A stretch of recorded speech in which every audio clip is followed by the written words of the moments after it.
and Veteran Standing Committee to order. The time is 10:30 and I believe we have quorum now. So the first thing is, Angie, do we have proof of notification? Okay, thank you. I would need a motion to approve our 22-point agenda. Great, thank you. All those in favor, please say aye. Aye. Any opposed? All right, next agenda item is to approve previous meeting minutes. Did anyone have any comments or corrections on those?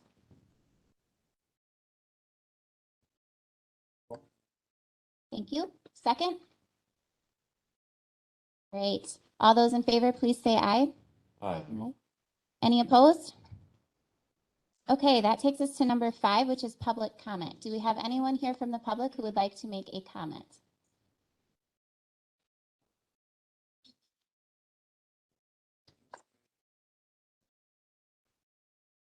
Okay, so first of all, thank you, but I would like, if you're going to make a comment, to come to the chair here with a mic. And then we are probably going to limit the public comment portion of this meeting, because we have a long agenda, to about 15 minutes. So I would welcome your comment if you'd like to come up and speak on the mic.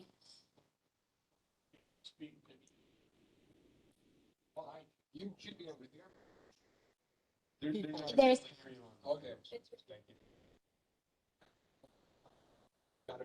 sorry. Could they get closer to the mic? I can't hear. Start out with the.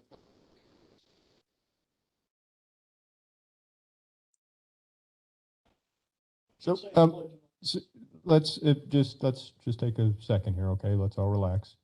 For public comment, if you can certainly make your public comments known, but we're not going to engage in a exchange on Q&A as if it's like a public hearing on a specific type of an issue. So I think the point is noted, Madam Chair, that there's a suggestion for public Pledge of Allegiance, and perhaps in future agendas we can address that. Thank you. Thank you, Mr. Spranek.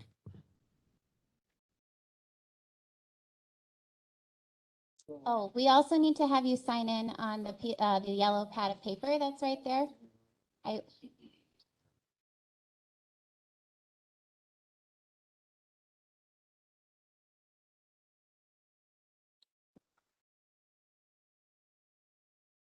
Okay, are we dealing with the veterans VA office here today? Is there something on? I want to know if there's some kind of a.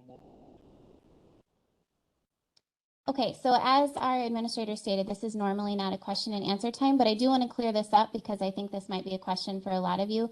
Today, what we are discussing that would be relevant to the Veterans Office is we are discussing some possible recommendations for the 2024 to 2027 budget.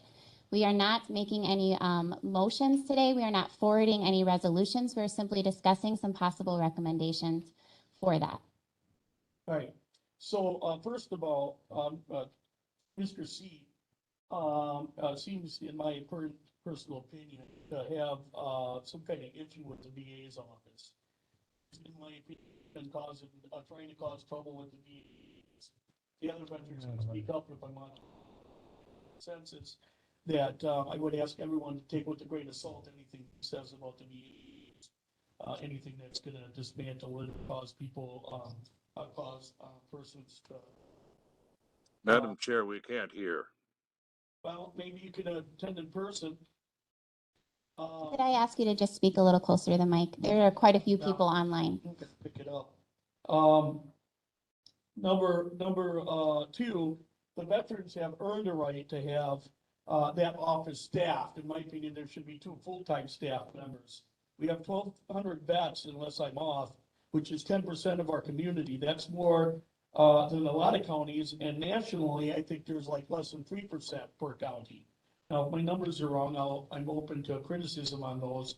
I didn't have a lot of time to research. I just heard about this meeting yesterday, and meantime when we scheduled the meeting. Instead of cutting the service officer, if they're considering cutting the part-time service officer and having some kind of a person at social services answer the phone, well, that's no damn better than an answering machine, in my opinion. So just have it go to voicemail. What are they going to be able to do other than say nobody's at the office? Call back when somebody's there. They're not going to know anything. Maybe cut somebody at social services instead of a VA office. It seems to me that budget's over, blown. And, I guess that's what I have to say. I mean, these veterans, they sign up, there's less than 1% of the people in this country that sign up, willing to sacrifice their life in a foreign war, to protect the rest of the people, and then for budgetary cuts on a county that's been overspending for years, now you want to hurt, the veterans. And then what's the pay raise, 23% or 28% over 2 years for county workers? Is that what it is?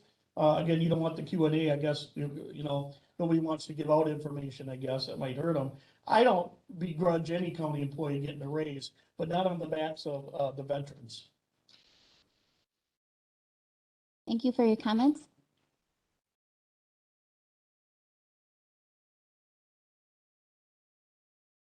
Good morning, everybody. My name is Marge Freeman, VFW Post 2267 representative and commander. I speak on behalf of our VFW members here in Richland Center. It has been given information to us that the plan is to move the Veterans Service Office to Health and Human Services. We absolutely oppose that. Our veterans that served, the majority of them, especially in the VFW, will not accept going to the Office of Social Services that has a psychological impact on who they are intervening with. They want to go into a Veterans Service Office where there is complete privacy. And that's all I have to say about that. We are absolutely opposed to any such offer of move or any consideration of move.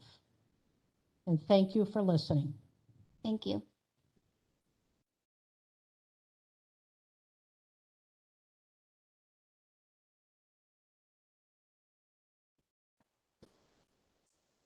Good morning, I'm Bill Lobeck, past president of the Purple Heart, of Military Order of Purple Heart. Also the current president of Chapter 7 Vietnam Vets, Wisconsin Vietnam Vets, I should say. I too want to support the previous two in their discussion about moving the Veteran Service Office, cutting the Veteran Service Office as a bad idea. With my working with veterans, it's been my opinion that veterans are proud people, and it's hard enough to get them to come to a Veteran Service Office to get the help they need, but much less sending them to the Health and Human Services. They all of a sudden, they feel that they are being belittled or whatever, and they won't go. And those are the veterans that we need to be bringing in. They're among the 22 veterans are among them that are committing suicide every day because they're not getting the help that they need. So it's no time to be quitting or cutting back on the Veteran Service Office at this time. Thank you.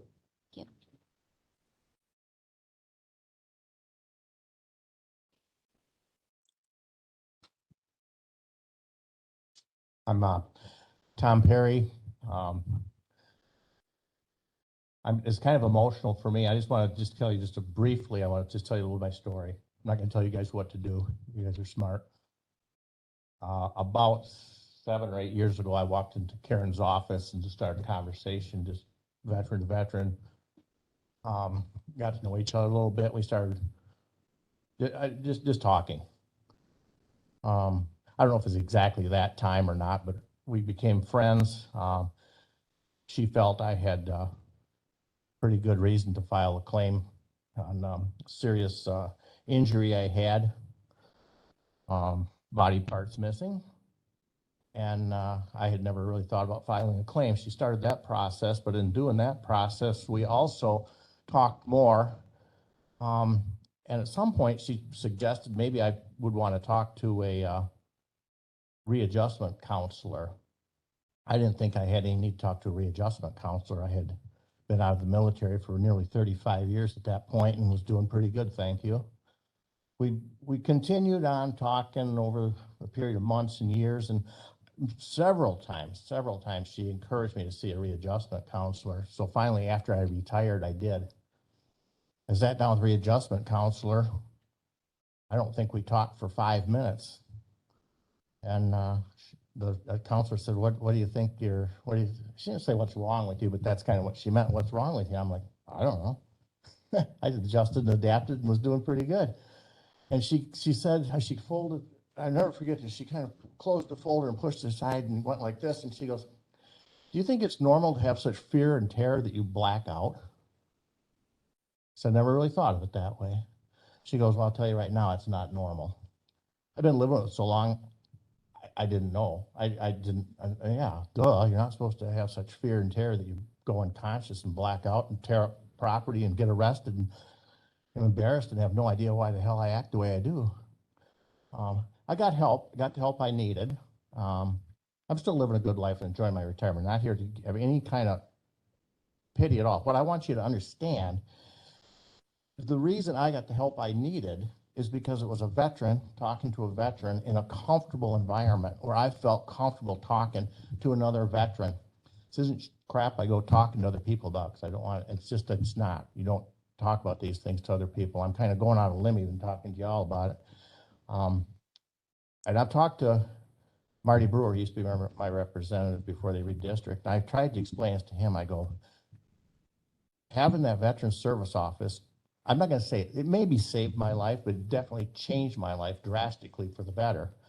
And that's only because it was someone in there, Karen, who's a veteran and understood and could see through. I've talked to police, I've talked to judges, I've talked to employers, for the better part of 40 years.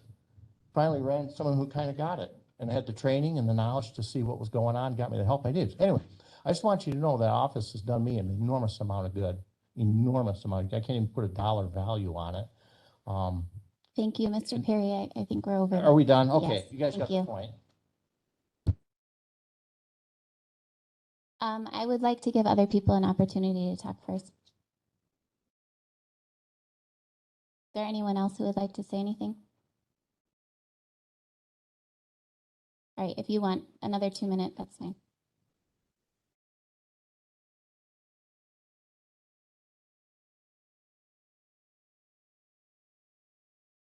I'm Larry Sabronic. Didn't say anything first time. I've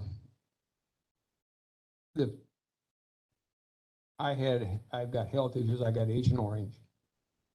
I went in to see the previous Cbso, and she wouldn't help me at all. So I went to Middleton to the VA, and they got me in the Agent Orange group and paid for my surgery. And I think this is something that if Karen would have been here, I wouldn't have had to jump through the hoops that I did to get my care. I been on this Veterans Commission for 8 years previously, and Mr. Seep always fought us all the time. Everything we wanted to do, he fought us. But Karen is doing a great job, and it's been stated before, going to Health and Human Services office, to us old veterans, that's a welfare office. And veterans don't want to go on welfare. Thank you. Thank you. Is there anyone else who wants to make any public comment before we close this portion of the agenda?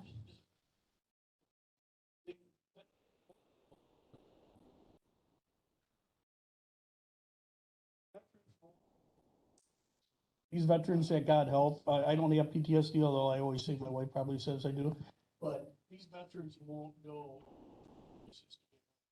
Veterans are killing themselves at an alarming rate. You can do any research you want on the internet. There's veterans dying every day from suicide. They won't go to social services. If you move this to social services or anything like that, or social services involved, literally, you're gonna have blood on your hands because some veterans won't get the help they need. All right, if there are no further public comments, then I'm going to close this portion of the agenda and move on. Thank you to those who shared with us.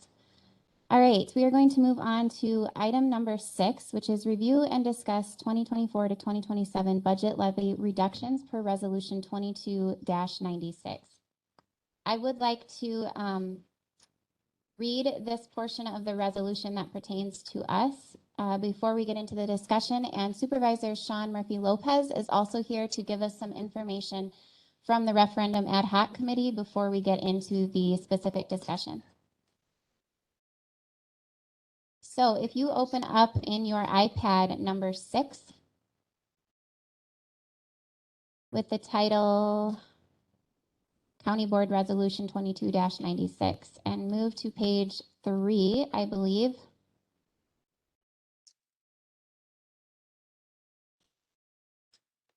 Let's see if I can find it.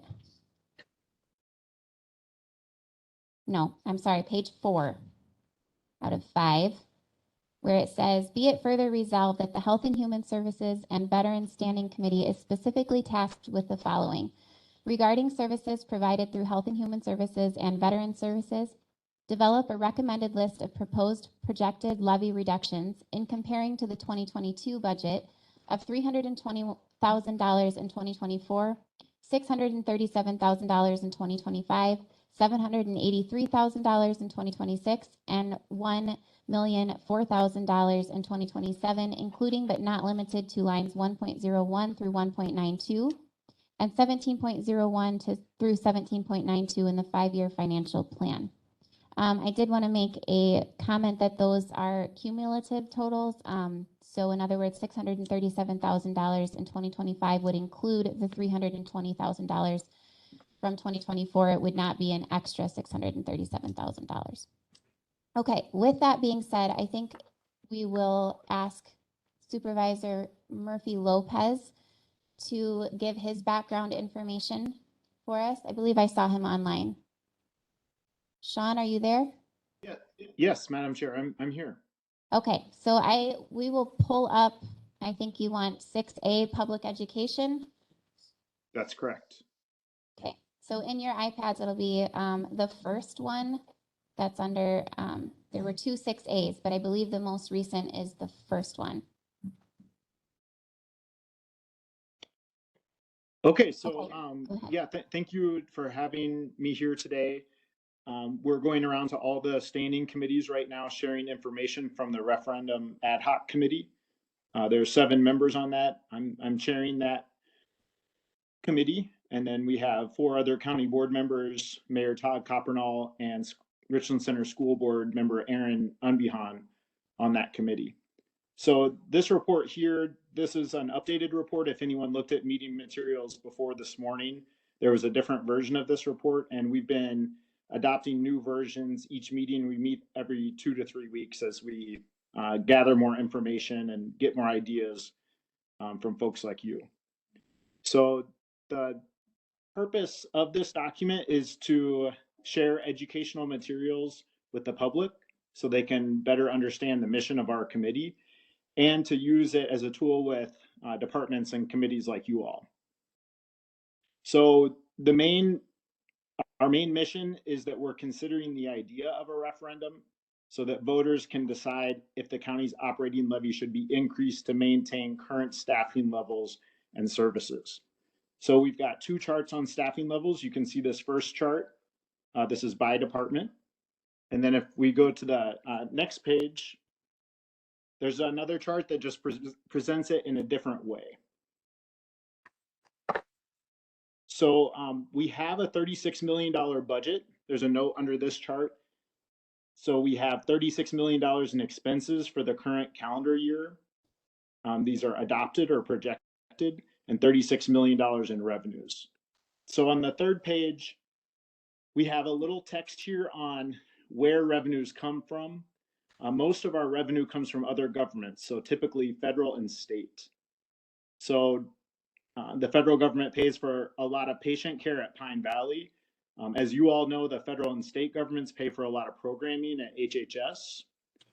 And then the state government pays quite a bit to our highway department to maintain state-owned highways. So we have a note here in italics that some of these outside revenues are reliant on matching monies from Richland County. So some departments don't have as much ability to bring in revenue, and we have a chart here that shows each department's revenues in orange and their expenses in blue. So if you subtract the revenues from the expenses, we'll have a chart later on that shows what the impact is to the property tax levy. So on the next page, how do we make up that difference between those outside revenues and what we have in expenses? We levy a property tax. So the top bar shows expenses, the bottom bar shows revenues. Blue is from the property tax and everything else is in orange. So on the next page, this gets a little complex, but we felt like we have Supervisor to. Murphy-Lopez, can you hold on Yeah. just one moment? Absolutely. I'm not sure that we can. Okay, thank you guys. All right, you may continue. Sorry about that. No problem. So on the next page, we explain the difference between the operating levy and the debt levy. The only reason we do this is because state law has different laws about how we must treat each part of our budget. So the first law says that we, the county, cannot raise the operating levy at a rate faster than new construction. And then the second law says the county can raise the debt levy at the rate it chooses, as long as the total debt stays below 5% of the value of all property in the county. So in this chart here in blue, that's the operating levy, which goes up at a very slow rate, according to new construction. In orange, that's the debt levy. So we've raised the debt levy to put up a new building out at Pine Valley. That was between 2017 and 18. You can see a big jump between those 2 years. And then between 2020 and 2021, we also raised the debt levy for fixing the roads and doing a lot of building maintenance projects. So we're looking at the possibility of asking the voters for a more substantial increase to the operating levy, and that's circled in red there. So on the next page, we point out very clearly which departments rely on the property tax the most. So if we take away all those other revenues and any other fees that a department might collect, the 4 departments that use the most property tax in order are the Sheriff's Department, followed by HHS, followed by Highway, and then finally Pine Valley Community Village. So on the next page, this gets into a lot of misconceptions or perhaps misunderstandings that people have about various departments or various revenue sources that the county has.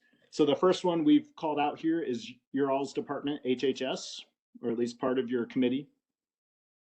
So HHS has the second highest number of employees out of any department at the county, about 75 employees, but at the same time, they use less property tax revenue than the Sheriff's Department, which has 33 employees.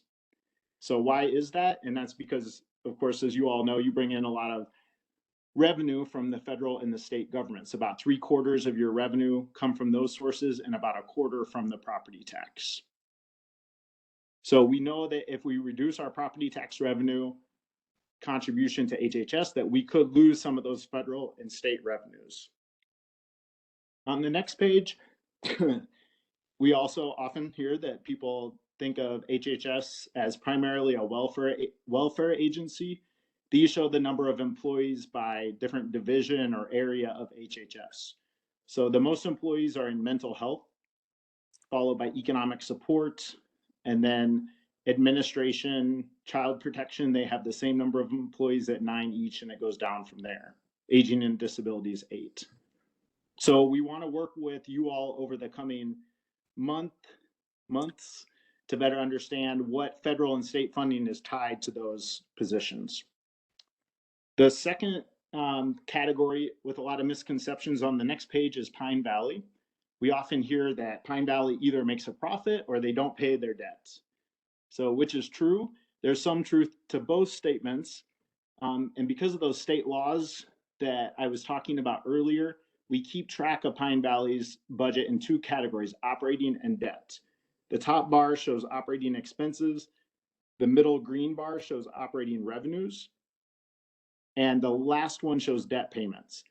So statement number 1 would be more accurate if it said Pine Valley makes an operating profit for the county. On the next page, so we oftentimes take that operating profit, actually annually we do this lately, and we apply it to offsetting operating expenses of other departments at the county, all other departments at the county. So if that operating profit was instead applied to debt payments, it would cover about 1/3 of their annual debt payments, and that's what this chart shows. So statement 2, that they don't pay their debt, would be more accurate if it said Pine Valley's operating profits could cover 1/3 of its debt payments if those profits were not used by the county board to offset the operating expenses of other county departments. So we're going to be working with that committee over the coming months to figure out if they can increase the amount of profit they apply that would help other departments of the county. On the next page, the last category we have right now about misconceptions, and we're going to be adding one for the highway department. It's not in here yet, but the third category is state shared revenues. So every local government agency in Wisconsin gets this revenue from the state. There's a little history on it here. We get currently $1.2 million a year from the state. This can be applied to all departments, including HHS and veterans. We used to get 1.36 million 20 years ago. So that amount has actually dropped. And if we adjusted that 2001 number for inflation, it would be 2.3 million today. So we've lost about $1 million since 2001 from the state. On the next page, there's a little reasoning on why the state has decreased the state shared revenue. And then this chart on this page shows state shared revenue in orange, property taxes in blue, and then the declining ratio that state shared revenue makes up of our property taxes. So it used to be, if you divide the two by each other, 28%, and it's dropped to about 12%. So we're going to be working over the coming months to understand the state's budget setting process, because they're going to be setting a new budget and state shared revenues could be changed, and we want to be at the table for that decision. So where do we go from here on the next page? HHS did a great job of creating a chart. This has been updated by the administration staff. Not a lot of wage increases in the past 10 years. Health insurance benefits have gone down for employees. The county board has determined through our strategic plan that we can no longer carry this on. It's not sustainable. And we've made a commitment to annual pay increases for employees. And then, of course, Mr. Langrek, he's created a 5-year financial plan that estimates the additional revenues that will be needed to deliver those pay increases. On the next page, this gets into the resolutions. The resolution that the chair just read. So a couple things to point out here. Many of these reductions begin in 2024, like were read, and they escalate to those amounts in 2027 to account for those increasing wages and benefits costs. So departments and committees can meet those reductions in 3 ways. It can be either through decreased expenses, through increased revenues from other sources other than the property tax, or through increased revenues from an operating levy referendum, assuming we recommend one to finance and personnel and they recommend it to the county board and the county board goes along with it, and that it's passed by the voters. So this shows what each committee's responsibility is. This is in relative proportion to the total budget of the departments that report to each committee. And then on the next page, it shows it just in a little bit of a different format with the dollar amounts. The total estimated cuts are 4 million, just over that. So our next steps, you can see at the bottom of the page, one is to communicate directly with you all, share this report, share that we're doing public education this month and next month, educating the public about the work of our committee. We actually have a press release that hopefully will go out later today. It will go out to social media and newspapers. Long term, if the committee recommends moving forward with an operating levy referendum, We'll develop educational materials that will be used in the 2-month period before the referendum. And then we're going to be requesting information from committees like yours, how each committee plans to describe their identified potential reductions to their impact to the property tax levy. We're going to actually look at renaming the title on that chart. This, like I said, this document's always evolving. And then which budget amounts you would recommend as a permanent decrease and which budget amounts you would like to go on to the referendum. And any questions or feedback you have for our committee. And then we're also doing several other tasks. Those are on the next page. I won't read through those, but this is just the steps it's going to take to get to a recommendation. So thanks for listening. And I'm sorry I went a little over 10 minutes, Madam Chair. I'm at 13 minutes. That was great, Sean. Thank you so much for preparing that. I felt like that was really helpful information. I know we have a lot on the agenda, but because this is a very important discussion, I would like to ask committee members if they have any questions for Sean before he leaves or before we start discussing the possible reductions. Yes, Lee. Hi, Sean. This is Lee Van Landate. You said you wanted to be at the table as you discuss, as the state discusses its new budget. Are there any counties, I'm supposing there's quite a number, that have the same situation we do where we're going to be in a deficit? It's reported that the state has up to $5 billion with a B dollar excess at this point, and there's many communities that are in need as we are. And rather than consider raising property taxes, is it possible maybe to join with other counties to persuade the government to give up some of that money that they're sitting on to help us out? Thanks, Sean. Yeah, so to answer that question, the county board did pass a resolution in June asking the state of Wisconsin to increase shared revenues to the county. And this affects every government agency in the whole state, every government agency in Richland County, villages, towns, city. So we passed that resolution. We sent that on to the Wisconsin Counties Association and the governor and our elected representatives in the legislature. And the Counties Association already has this in their policy book to advocate when they go to the legislature for increased shared revenues. At the conference that is taking place next week or the week after, I know Chair Brewer will be there. And I know that this issue will come up for a vote. And we've shared that chart that was in the reports with the Counties Association, and they're currently running that through their process. And then hopefully when the Joint Finance Committee sets hearings for the next biennium budget, some of us, and any of you, of course, I hope some of us can go to Madison to advocate our case. Yes, thank you. Any other questions?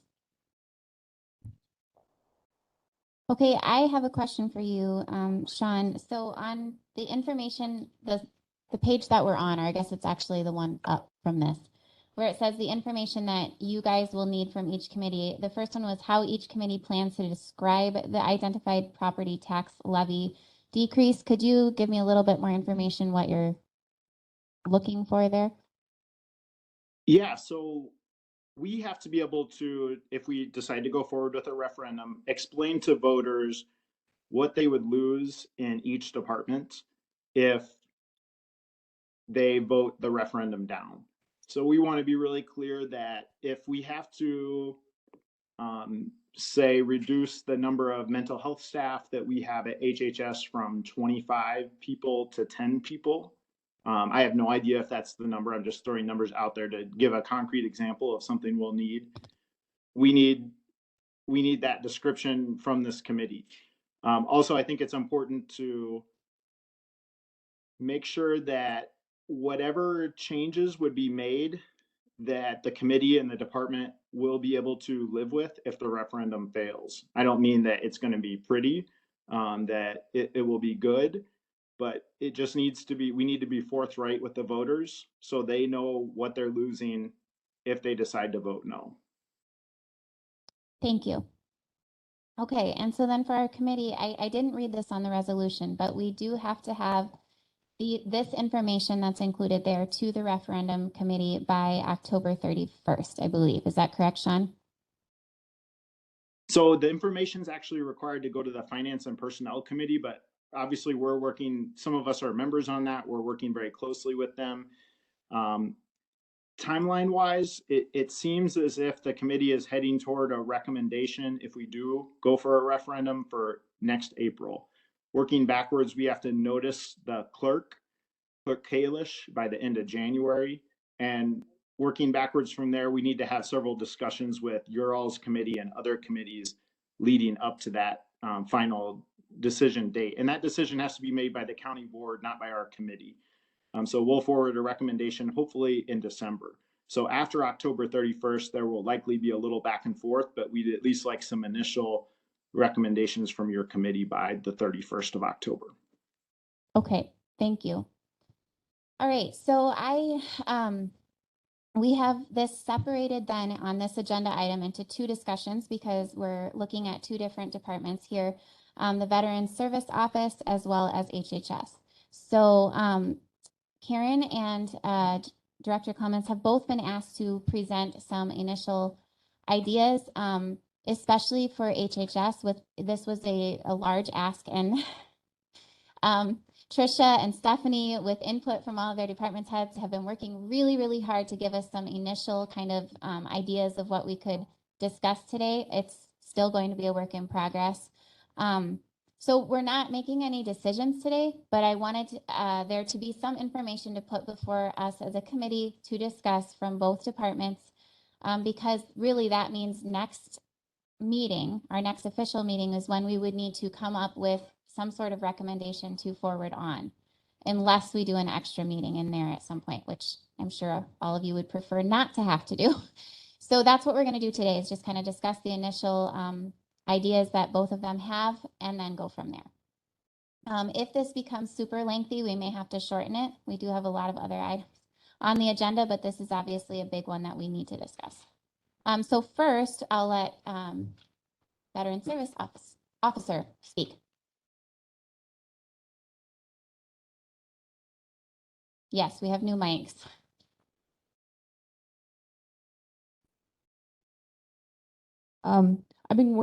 I worked with Trisha in conjunction. We sat down together. We went over some numbers. She brought up some things in my budget. It was nice to have that second set of eyes because no one's ever really looked at it before with me, and I appreciate that. Thank you.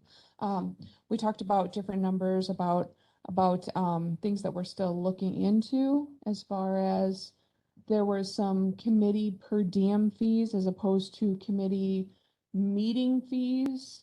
And we're trying to differentiate, especially now that the committees have combined. And that was roughly $900.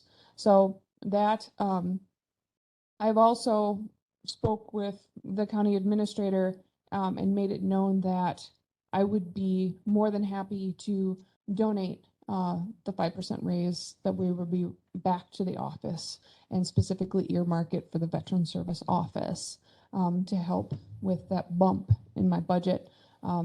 Also, there's, I have spoken with other counties. I have not had a chance to speak with Derek Kalish yet, the clerk, but there are other counties where the line item for cemetery flags comes out of care of graves, which is covered by the county clerk's office. So basically it would be reducing my budget, but adding it to his. However, that's the way the statute is reading to some other counties. Vernon, I know, has been a big pusher for that throughout the state. Also, the cemetery flag holders are not covered under state statute. There have been some counties, due to specific budget cuts like this, that have had to drop those. We would still be able to give out information on where the families could purchase those, but that would be about a $2,000 cut off my budget as well. So those are the things that we've been playing around with. Also, as far as, I know that this is talking about reducing budgets, But there are some things in the works right now, thanks to Senator Baldwin's office. And it's called the HR 4601, Commitment to Veteran Support and Outreach. It's actually called the Cbso Act. And what that would do is she's endorsing, along with several other members of Congress, Senate, I think. Yes, thank you, sorry. To be able to federally aid our local offices. As of yet, we're not receiving any federal funding, and this would come in the form of being able to staff and community services. Also, back in April, I got involved with a pilot program that I was very excited about. It's called the Rural Veterans Coordination Pilot, or the RVCP. And they pay out to different states and provinces millions of dollars a year to help provide and support services to rural veterans. We now have more Iraq and Afghanistan veterans than we do Vietnam. They are coming in droves. There is an estimated over 300,000 rural veterans just from Iraq and Afghanistan alone, and those numbers, as you know, increase every day. So the outreach and the community service and the staffing is very important to us. So we're trying to bring in additional funds.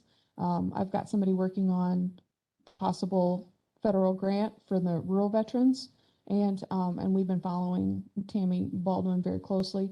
The Wisconsin Department of Veterans Affairs, the National Cbso Association, the state Cbso, they're all endorsing this as well, and it is moving through the process right now. So those are all things that we've been doing to try to watch out for any available money that we could bring in, as well as anything that we can cut out.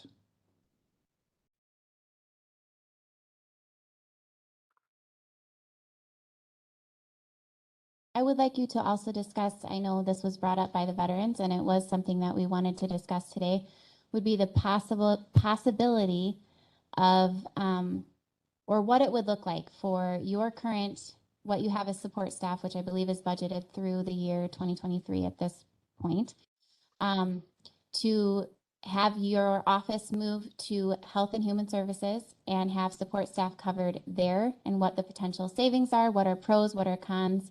Do you have anything prepared for that?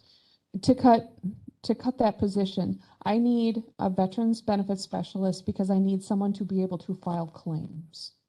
I need someone to be able to work within the federal system and do all the things that I can do, that besides the department head duties.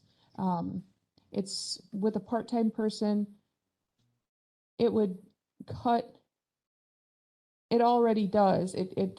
My department head duties to come to meetings that I should attend, so I know what's going on. Department head meetings, budget meetings, such as that. It's very hard to be the only person, because our benefit specialist is still going through training. He'll be certified next month. It's very hard to be the only person that can file claims, research the federal regulations, look at all the statutes. It's very difficult to be the only person in the office that's doing that right now. To take away that position permanently would diminish services. I wouldn't be able to take in walk-ins, which is what I've had a problem with for the last few months while the office was empty. A clerical assistant, or just someone to answer the phone would do nothing, because basically all they'd be doing is transferring the call to me and I'd be answering it anyway. They have questions. They would like to speak with me. My possible hip replacement in 24 months, the office would be closed for months. No one would be able to file claims. When these claims get filed, they're very timely. They have to be very timely. Somebody finds out that they're diagnosed with stage 4 pancreatic cancer or prostate cancer, they cannot wait 3 months for me to come back. These are timely. They have to be filed. There is no cost for the benefits specialist to maintain his accreditation. So it would hurt the office severely if there was not a second person there that could file federal and state claims like I can. That's why that second person was important, and that's why the county board changed it to that, because they realized that need. As far as moving to Health and Human Services, I do not request that. I do not think that that is a good idea. State statute 45.80E, perform the duties prescribed by law, including those duties under paragraphs A to D, separately and distinctly from any other county department. I do not want to be just an office underneath another department. I am distinct.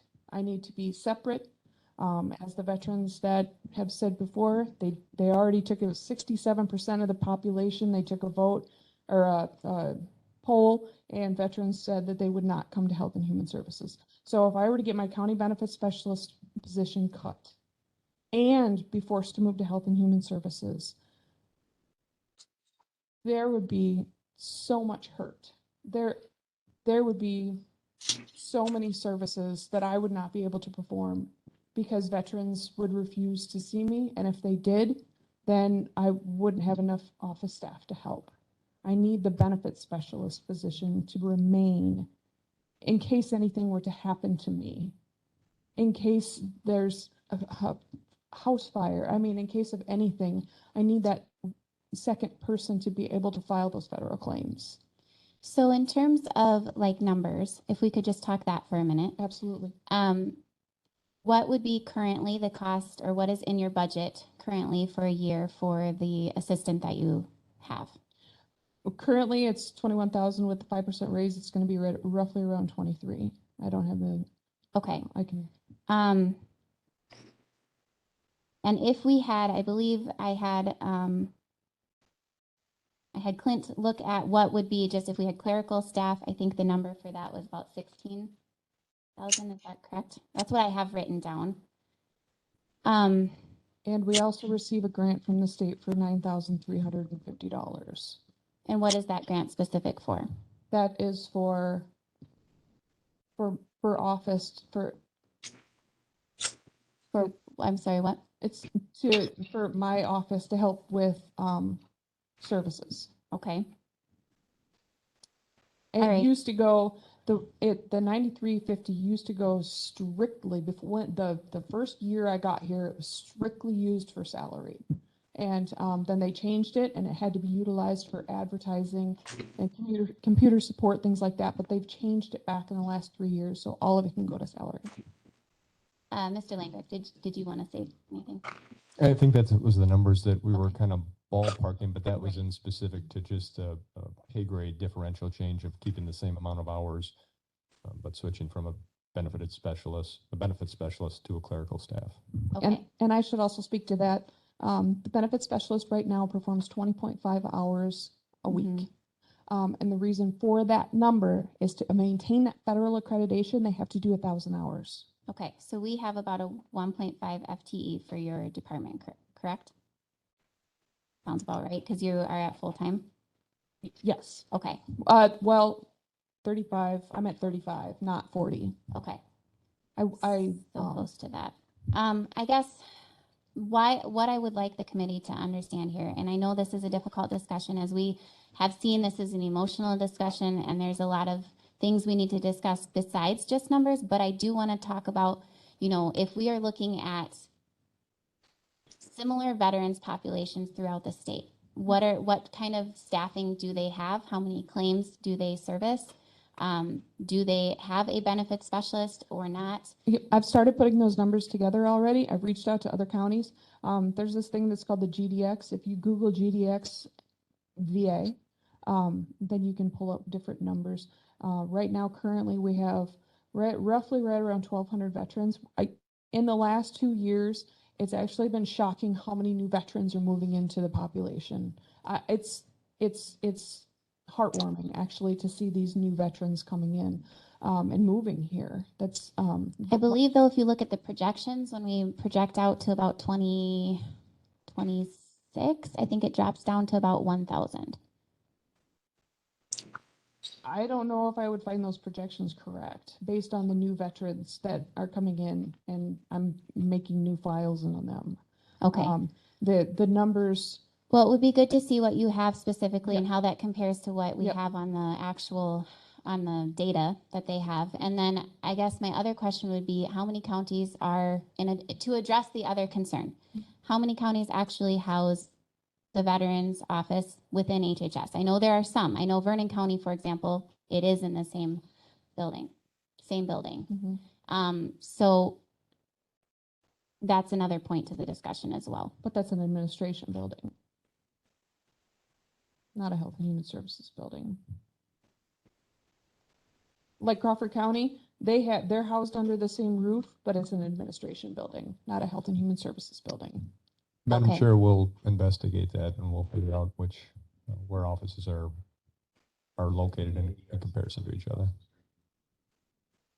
Okay, thank you. Um, So those are some questions and some numbers that I would like to see. And it would be helpful if it were actually in a document so that as a committee, we can discuss and weigh the pros versus cons. Because when it comes down to it, I know this is difficult, but this is a budget discussion. We have a large budget that we have to cover for both of these units combined. Obviously, yours is a small budget and you're not going to be being asked to take $630,000 out of your, you don't even have that much in your budget. But it isn't, we do have to discuss what are some possibilities for reductions and then what are the impacts of those possibilities. And so in order to do that, we also have to see what would that look like correct. and what are the numbers. And the budget cuts that I mentioned earlier, would be thousands of dollars.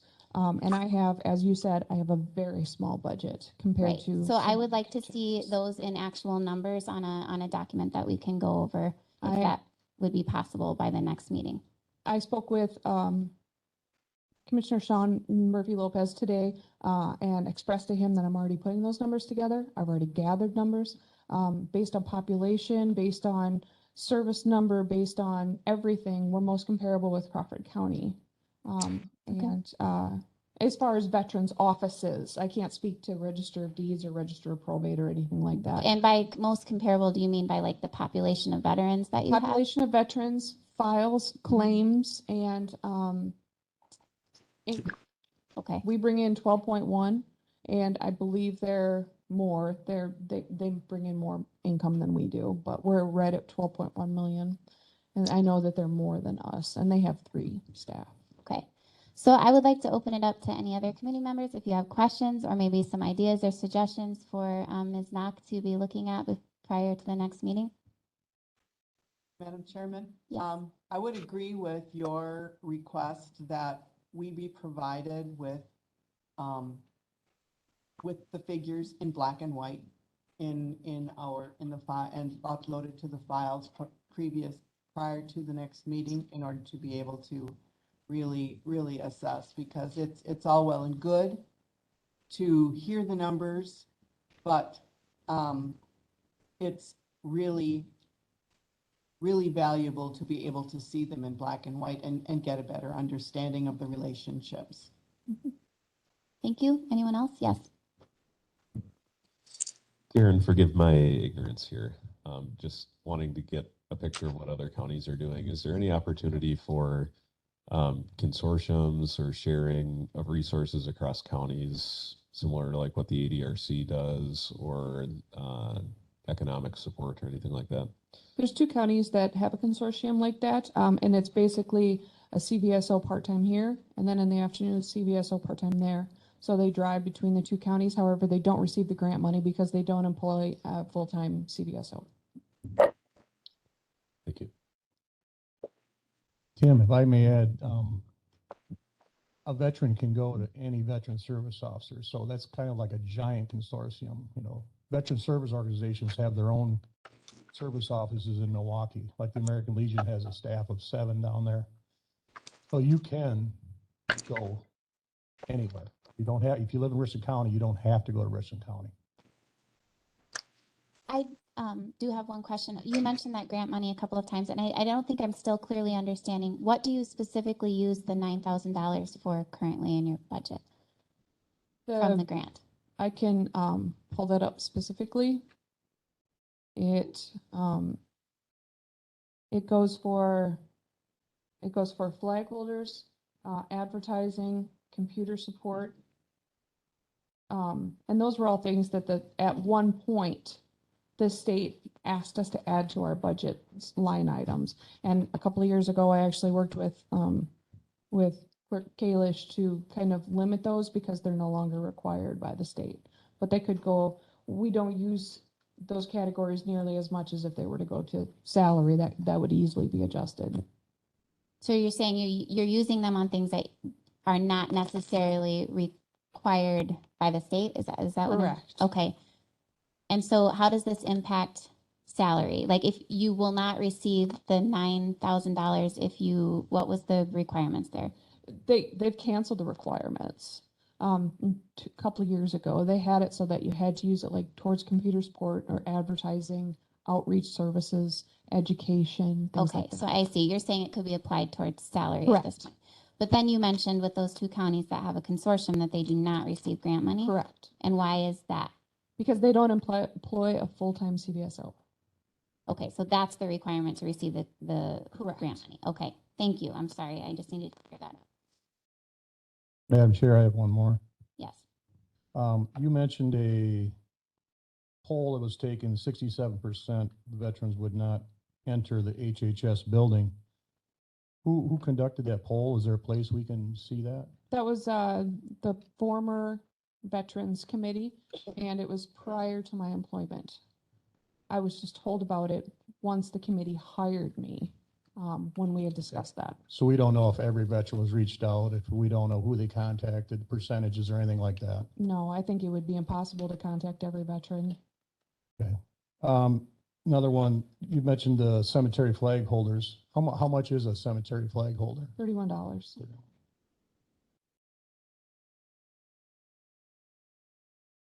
$31.60, I believe, is this year's price.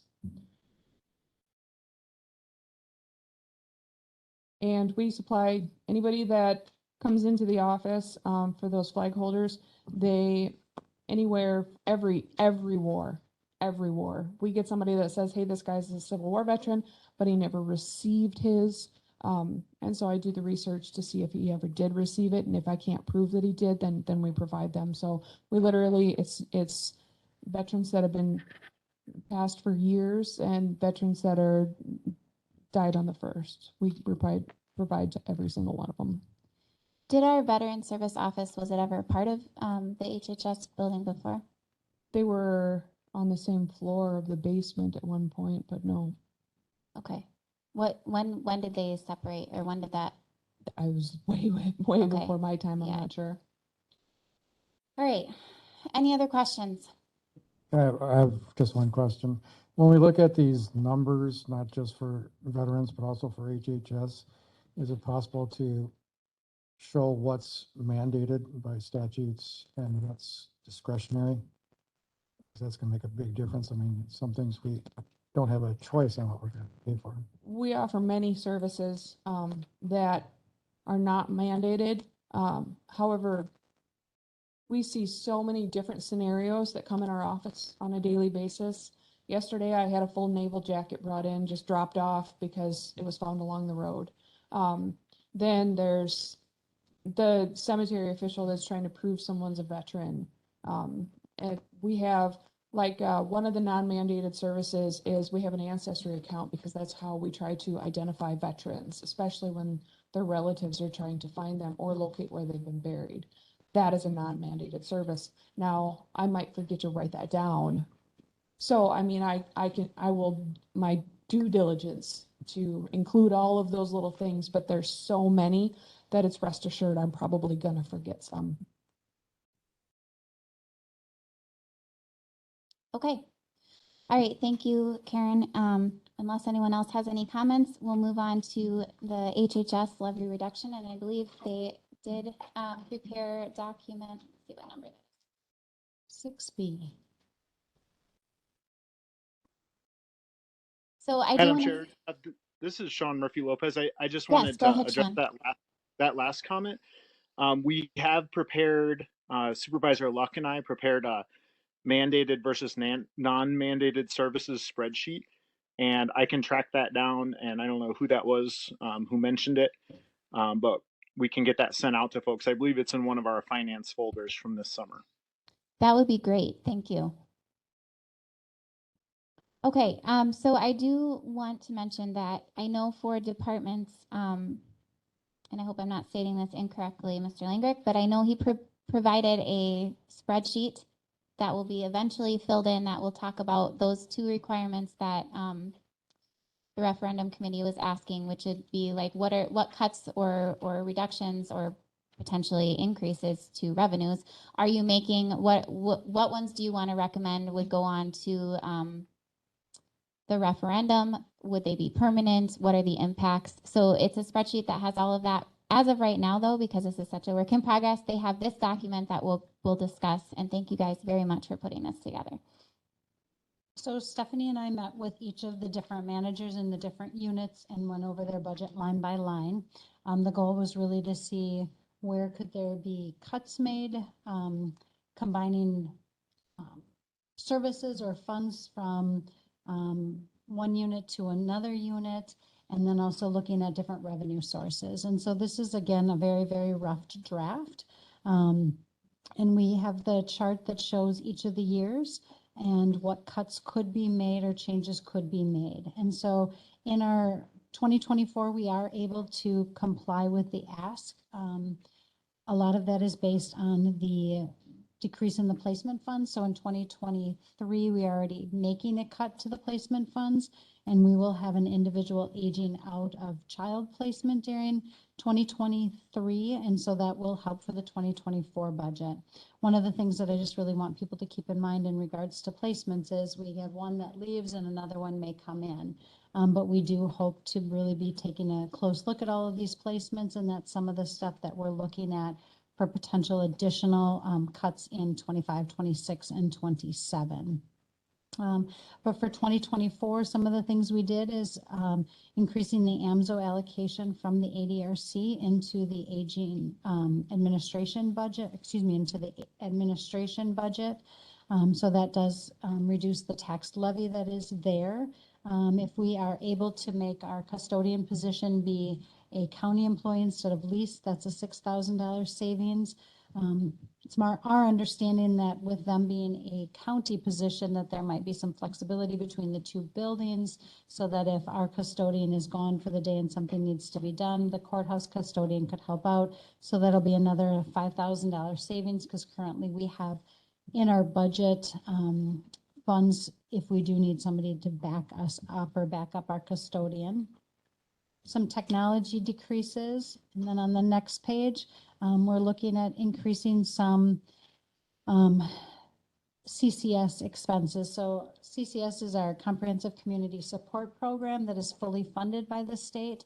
And so there are some positions in admin that are doing additional services related to that program. And so we're hoping to increase, take less levy into those positions and use our CCS program revenue.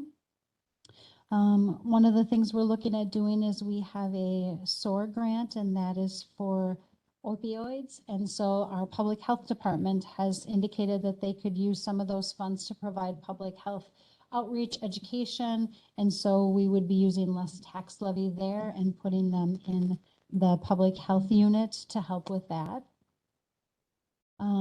There was also a APS/crisis position that was created in 2019 and has never ever been filled. And so we would be eliminating that position. And so that would be a savings there.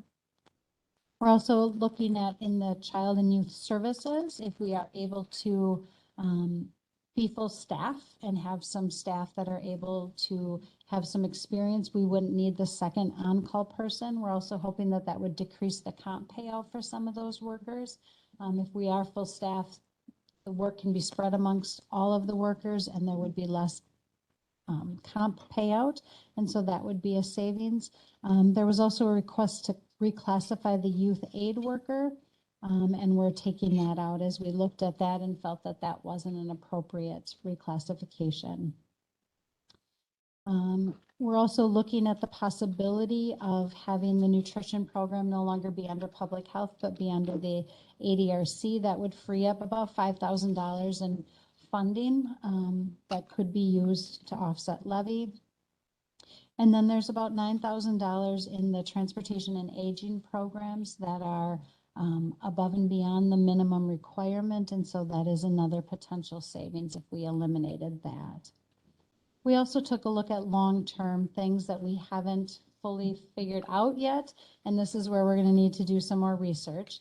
One is the health records. It was a request to upgrade that, and we are eliminating that. We feel like we can best utilize the program that we have right now with the different trainings and education that's been provided to some of the staff.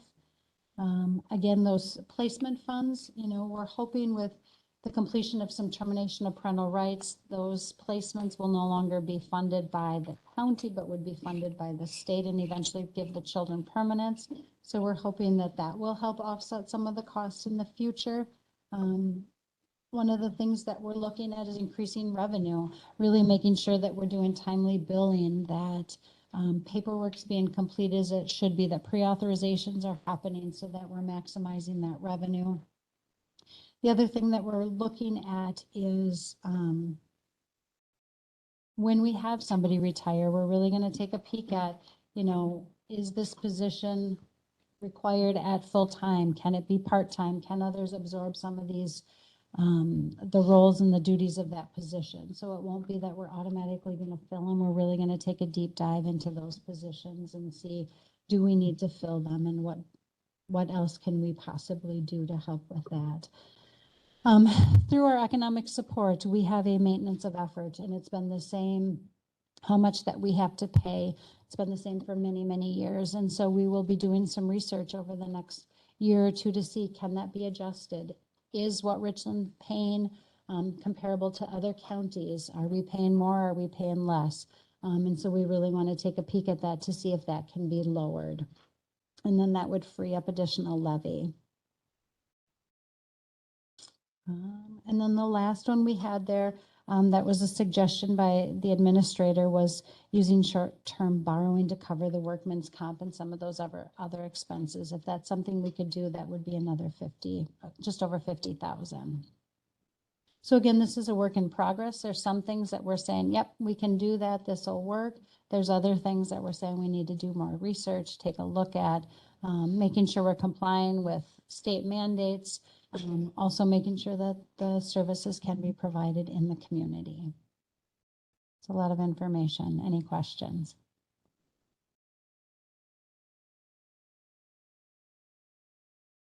Go ahead, Mr. Van Landwit.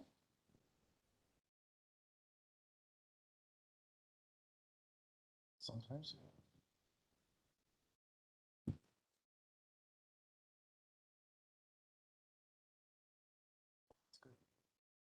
Thank you. The things that you've mentioned that are concrete, that you've passed through your committee, are those things that you can do internally, or is that something that we need to vote on here? Yep, those can all be done internally. Okay, so you need no action from this committee. Correct. Okay, thank you. Yeah. Yeah, we're just looking at possible recommendations as we forward this on to, I guess it would go to Finance and Personnel initially, but for the referendum. Yes. Looking at your proposed reductions, it seems like a lot of it's coming out of placement. Isn't that kind of tenuous, not knowing what your placement expenses are going to be? Yes, and that's a tough one. You know, that's really where we really took a look at what are the placements that we currently have, which ones will be leaving placement in the next year or two, and that's how we made some of these decisions. We do understand that there may be more that are coming in, but these are ones, when we look at the big picture, that we believe will be coming off or going into a lesser restrictive placement, which will be less of a cost to the county. We're also utilizing CCS funds to help cover some of these placements.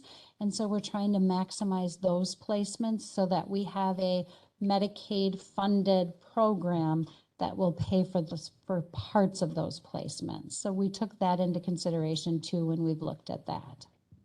So if you make this proposal to the board, it's really not a hard number that you can count on. Absolutely, absolutely. And I think with a lot of our programs, it's difficult, you know, when we work with people and we're primarily dealing with people, it's really hard to say, this is what we believe can happen. So we could guesstimate that with, you know, our child and youth services, we're going to free up $20,000 because we're not going to need that second on-call person and people are going to be receiving less comp time payout.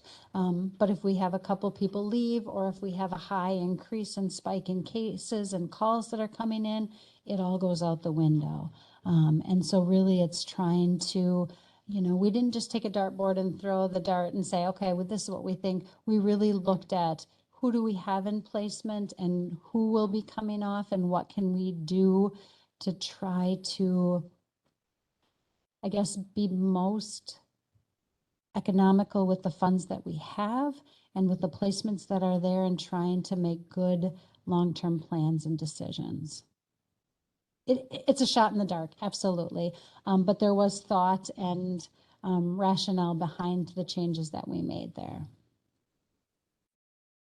So I as I'm looking at this, I'm thinking, are these considered things, you know, when Sean was speaking about breaking down what could be permanent and what would be, you know, recommended to include on the referendum.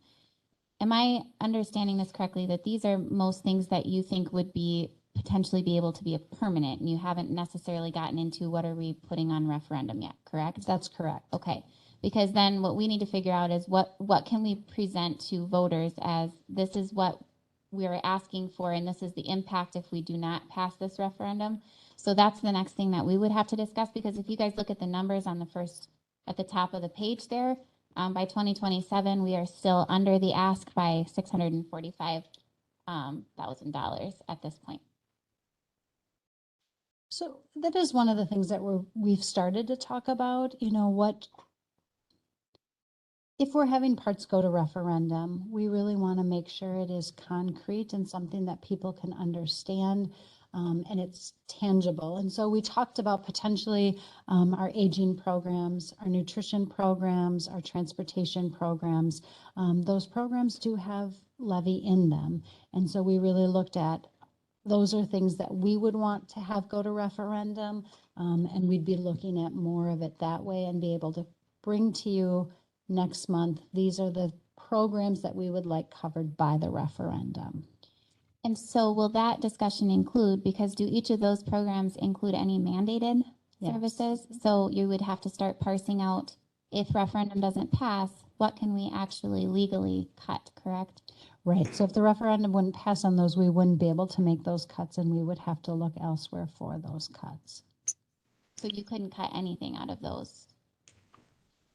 I don't think we could. The just over 9,000 that we had on the, this is fun, in Fund 63 in the middle of the second page, that is a cut that we could have happen and we could absorb right now. But we are mandated to have a nutrition program. And so we would have to keep, it's about 36,000 right now that we have in that budget of county levy. So that would be something we would be needing to keep. Madam Chair. Yes, go ahead, Supervisor Steve. Yes, I'd like to ask with regard to the question about placements. I recall in the past, having served on your board for 6 years, generally placements are mandated by a court order, and you don't have much control over those placements. You have to do it if it's court ordered. I recall that we had perhaps just one client who was placed in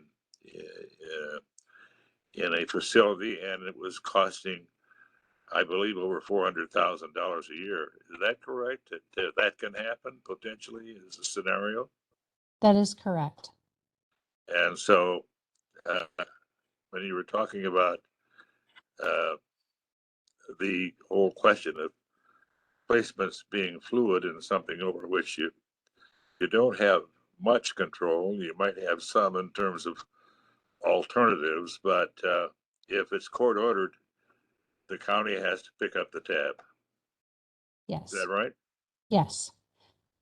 But it's not a permanent court order. And so the court doesn't say that for the rest of this person's life, they have to be in this placement at this level of care.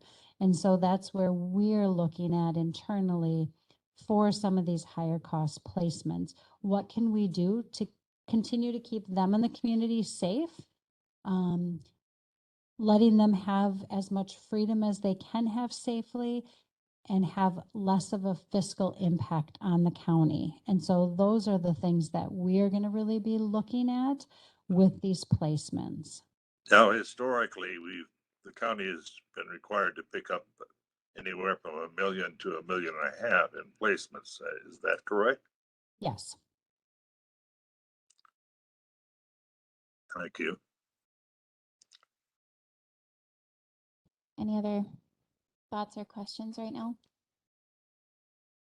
Okay, this is a lot to take in, and we're going to have another big discussion at the next meeting. So I'm going to ask for both department heads, if possible, to have some documents in our folders in advance, at least a few days in advance, so that committee members, if you could please carefully review any documents that they have put into the folder, so that at the next meeting we can discuss those and then try to come up with some sort of finalized, I mean, it'll, again, like Sean said, there will be some back and forth, but some sort of recommendation to forward on.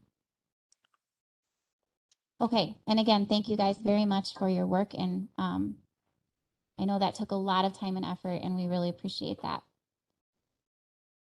Okay, we've asked our attorney Michael Wendell to be here, and this is to discuss agenda item number 7, which is review and discuss statutory role of the VSO board/committee. The reason why we're discussing this is because a couple of things have changed in the last few years. One, we have moved to an administrative form of government here in the county. And then 2, the Veteran Service Committee was absorbed into the HHS/Veteran Service Committee. And so the question has been raised, what is statutorily the role in this scenario of the Veteran Service Committee? So Attorney Wendell is here to speak on that. Thank you, Madam Chair. As the chair said, I was asked to look into this as a result of the 2 major shifts in the board structure and the way that the board might have oversight over the County Veteran Services Office. The 2 most relevant statutes we're looking at here are 45.08, which governs the County Veteran Services Officer, and 45.81, conveniently they're right next to each other, that governs the County Veteran Services Commission. The question was, what statutorily does the commission have to do with the operation of the Veteran Services Office? And the answer to that is pretty much nothing. The sole duty of the County Veteran Services Committee or Commission is to dispense aid to needy veterans within the county. However, the board chose in its revision of the committee structured document to include in the definition of the HHS Standing Committee a provision wherein the Veteran Services Commission provides, quote, oversight and advice, i.e. policy making, determining broad outlines and principles governing administration regarding the Veteran Services Department. Now, the county is authorized to do that. We do have administrative home rule. So there is no statutory requirement that the office and the commission interact. But the board has elected to create this. So all of the authority that the commission has to govern the operation of the office is a result of the rules, which means that should there be some concern at some point, it's easier for the board to change it because it is solely from a board rule. My interpretation of this provision and my advice in operation in regards to separation of the power of the executive versus the legislative is pretty much what the language says, broad principles guiding the administration of the office. Generally speaking, the fulfillment of the statutory services of the Veteran Services Officer is going to be an employment matter, properly falling under the purview of the county administrator. So I'm just going to use you as the example because you happen to be sitting in the chair right now. If you should decide, you know what, I'm just going to head to Maui for a week. I'm not going to tell anybody. And we have veterans knocking down the door trying to get services. That would be an employment matter. You would likely be having a conversation. It might end up being pretty short. But that is not something necessarily the commission would need to weigh in on ahead of time or anything along those lines. As far as policy,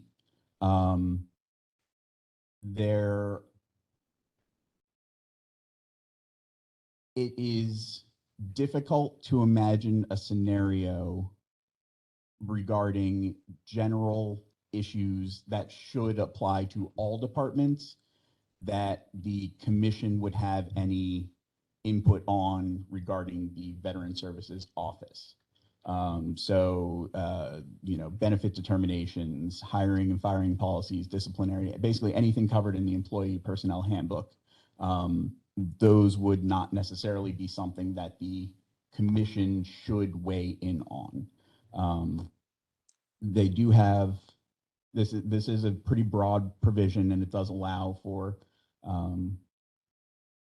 basically anything that can be justified as a policy-making determination, but I would caution against any kind of overreach or being too zealous with that. It properly should be more along the lines of you need to be providing assistance to veterans in accordance with statutes, and we choose to prioritize this particular program or something along those lines. Not you need to go to this many meetings of a veterans organization, or you need to visit this many homes, et cetera, et cetera. That's the day-to-day operation of the Veteran Services Office, and again, is properly an employment matter. So just to summarize, because that was a lot all at once, the commission statutorily is not unrelated, but has very limited interaction with the Veteran Services Office. The board has elected to give them more oversight authority and policy setting authority. However, I would caution against being overly zealous with that authority. And if there are issues moving forward, just to remind everyone that the board does have the authority to change that rule. Thank you very much, Attorney Wendell. Sure. Does anybody have any questions briefly before we move on? Madam Chair, Yes, Supervisor Steep.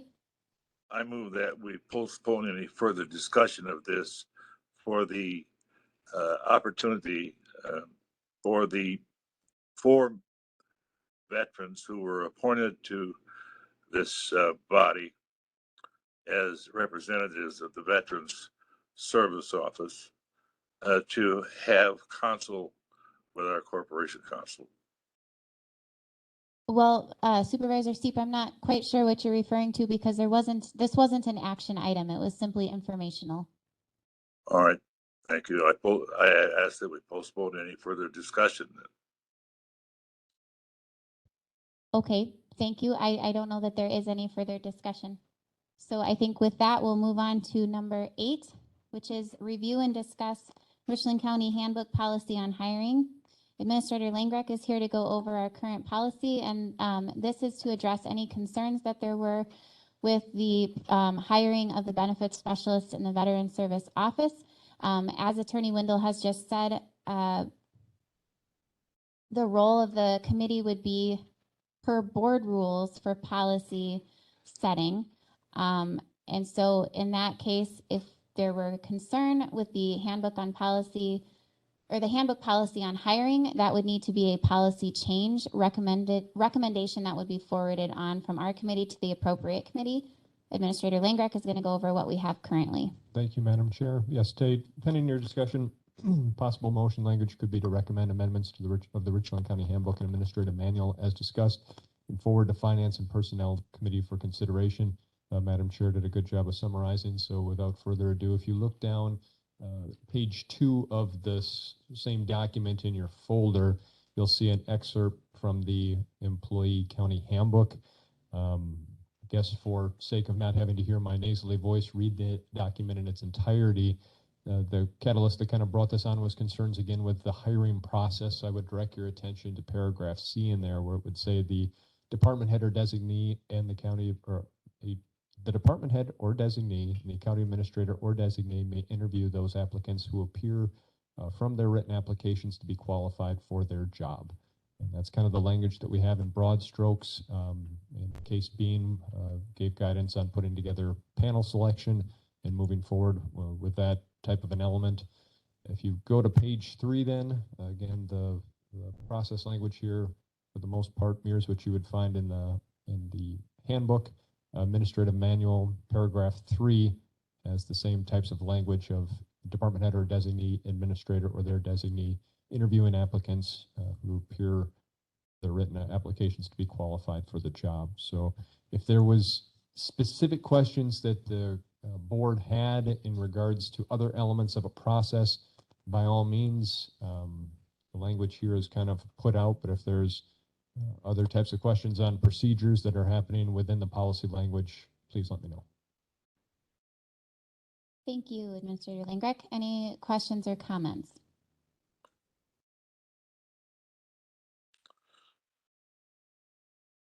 Okay, yes.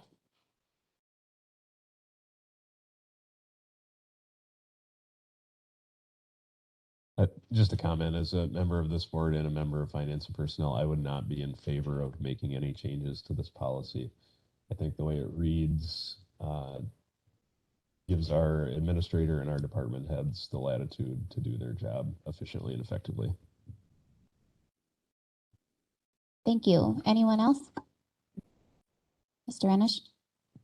Yes, I guess this goes to the administrator and corp counsel. It says the department head. If you take out or designee on both lines, it says the department head and the administrator may interview. Okay, now I see the word may. Should, shall, may. So I answered my own question by seeing the word may. All right, any other comments? Okay, thank you for that, both of you, for coming to our meeting and giving the information there. We're going to move on. I'm going to actually take a little leeway here and move an agenda item. I know we have one committee member who has to leave, and I would like to discuss agenda item number 16 with as many committee members as are here as possible. So if that's okay with you, Director Clements, we'll move agenda item number 16 up, and then we'll go back into order. Thank you. So our behavioral health unit right now is pretty slim. We have very few employees in that unit right now. We have lots of open positions. One of the things with Miranda leaving is I took a look at the structure of the unit and felt that there were a couple of changes that we could make that would help be more efficient and make sure we're providing the best possible services to the people in the community that we can. In our community, comprehensive community services program, we have in the current organizational chart, we have 2 master level therapists that are in there as service facilitators. We also have a couple of we have 3 other master level therapists in the organizational chart for the behavioral health unit. We're having a very hard time filling those positions. And so what I'm asking is that those 3 master level behavioral health therapist positions be converted to bachelor level mental health case manager positions. With our comprehensive community support program that's fully funded by Medicaid, it's also a revenue source for our department. And so if we have that in-house and are able to have the service facilitators in-house, the revenue that we generate also brings additional revenue in for our administration department and our finance department. And so we're asking that this change be made. We would not be adding any additional positions. It would be changing 3 existing positions that are master level to bachelor level. As part of this, we're also asking that one of the current service facilitators who's contracted through Southwest Workforce Development become a county employee and receive one of the 3 case manager positions. Any questions? So I want to preface that by saying I think this was partly in response to the difficulty in recruiting a master's level, correct? Yes. Okay. So does the committee have any questions or comments? Yes.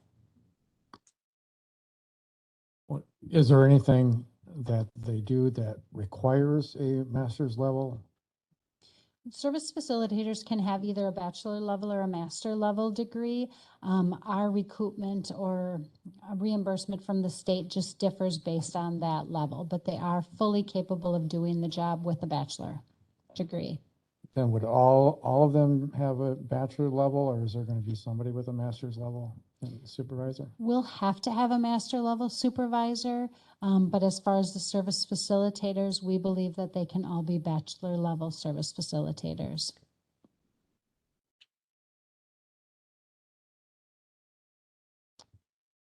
There's a button right there. Another question I have is the portion that says to appoint Corey Knable into the position. You know, he was leased, he would now be not leased.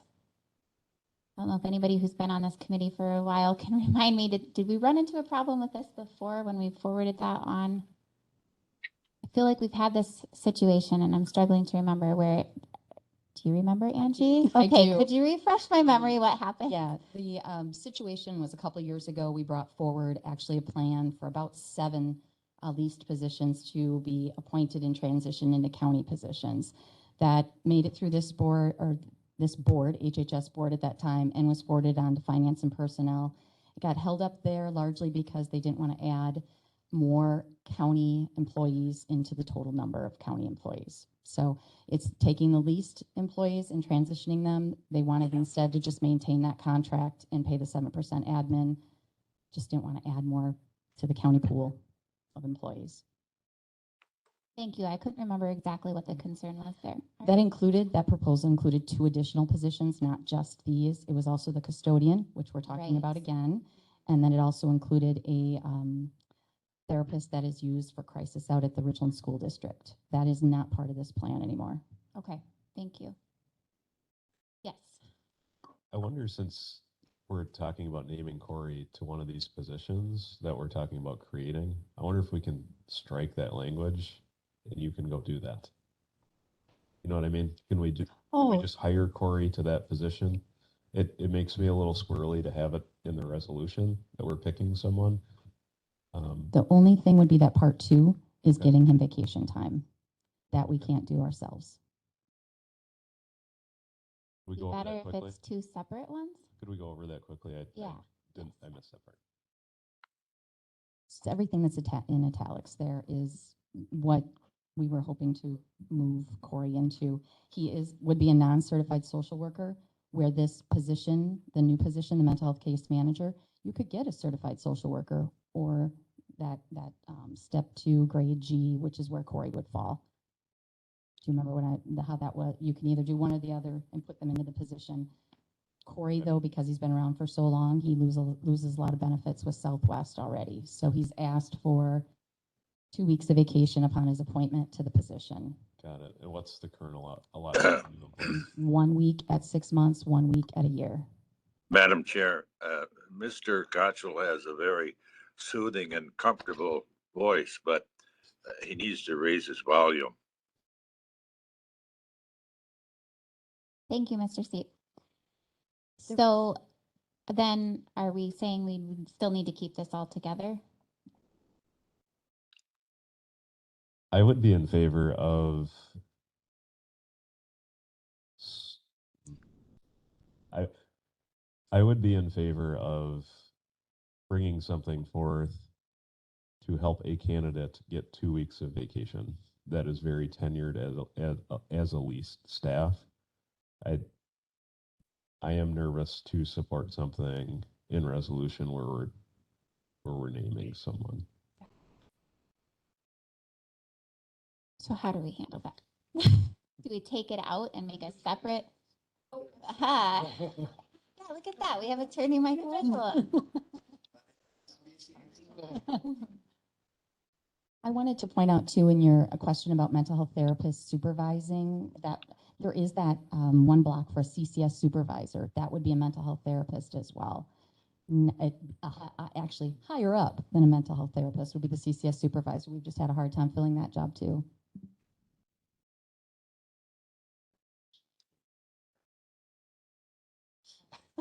I do. Madam Chair, is it something we could do, like Tim said, where when we hire on somebody that's been leased for a certain period of time that already meets the criteria of what the county policy, that when they're hired, they would fall into that category? We would have to do a resolution to something of that. I was going to say that properly, I believe that this warrants a change to, this would be one of those situations where it's probably a full county board action wherein we could create a policy where in any department, if someone were, had worked in a department for a period of time with another organization under a contract or something along those lines, they could be hired, and the either hiring department head or the administrator or the department head could propose a waiver of the normal employment policy or hiring policy, and the administrator would have to sign off on it. I think that would be the best way to preserve oversight, but also allow that flexibility. I also share Supervisor Gottschall's concerns about naming someone in a legislative action. Also, having him appointed by the board goes directly against everything I just said about the board not being involved in hiring actions. So I Say one thing. Yes. Over the years, there's been a number of positions appointed. Over the years since we've switched to administrator? We take that out. Can the administrator, or can you guys just appoint him into that position without, I mean, obviously the 2 weeks vacation thing would have to be separate. We'd have to deal with that separately, but there's nothing stopping you guys from hiring him into that position. Correct. And Clint may have that authority currently. It just isn't an issue that I've known to look into. And I don't know if he's online. He stepped out. Clint, you're not online, are you? Okay. So I guess I would support a motion to basically take that out at this point so we can at least forward on this resolution and then figure out that piece of it separately. Is that amenable to you guys? Yeah. Okay. So if anybody would like to make that motion. So moved. Okay. Okay. One of those two seconded. All right. Any further discussion on this? Okay. If not, are we ready to vote? All right. All those in favor of the amended resolution, please say aye. Aye. Any opposed? Okay, any discussion before we move to voting on the resolution itself? All right, all those in favor of forwarding on this resolution, please say aye. Aye. Any opposed? Okay, thank you. Madam Chair? Yes. If procedurally we can, I would offer a motion to ask what we're trying to do with leased staff. You mean making a resolution that would state that? Yes. Okay. But if procedurally this is not the place to do that. Well, I think we can forward on a recommendation. I mean, like a. Yes, I would second that recommendation that corporate counsel, somebody draft a resolution to go before the county board. Who does that have to go to prior to county board, or does it go directly to finance and personnel? Okay, so how do we want that to be stated?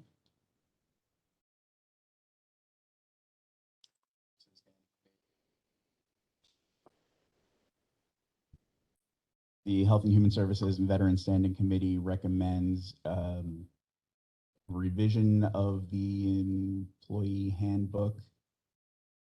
So I would want to see if it's in here already. I don't know what changes were made to the hiring process when Clint was, or the administrator position was created. Oh, good timing. Clint, we have a pressing question for you. Do you know if under our current employee hiring policies, are we able, if someone has been in a contracted position for a certain amount of time, and we're using Corey Knable here as an example, are you able to grant him 2 weeks of vacation upon an appointment as an actual county employee? I don't think we have that in the handbook at this time. It's something that I've talked about with other departments though. So it's something on the docket to consider in the future. Okay, we're considering making that resolution. All right, Okay, continue. so, the Health and Human Services and Veterans Standing Committee recommends a revision to the administrative handbook or employee handbook. I'm not sure which would fall under, or alternatively, the resolution creating the position of the administrator, authorizing a department head to recommend with administrator approval of variance from the default hiring pay grades or variance from whatever the default hiring practice is. Yeah, we'd be looking for like accredited years of service if contracted in the exact same type of position. And that could go, you could go all the way to just say, you know, if a department head recommends it for whatever reason, and the administrator signs off on it, or it could be specific to employees who have worked with a department. Mr. Gatchell, since this is your motion, do you want to make that specific to a certain amount of tenured? I would like to tie it to contracted staff specifically, and the reason for that is I think that impacts us, maybe not, well, uniquely. I can't think of any large bodies of folks throughout the county that would impact more than us.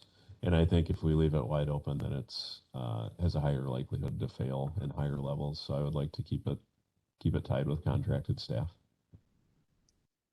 Can least be used instead of contracted? Because I do a lot of contracted staff that are not this situation. Can we use least? Do we have to specify, or I guess, could I ask Administrator Langreck, you used language that sounded appropriate, tied to what it would be if they were not leased? I don't know how you stated it.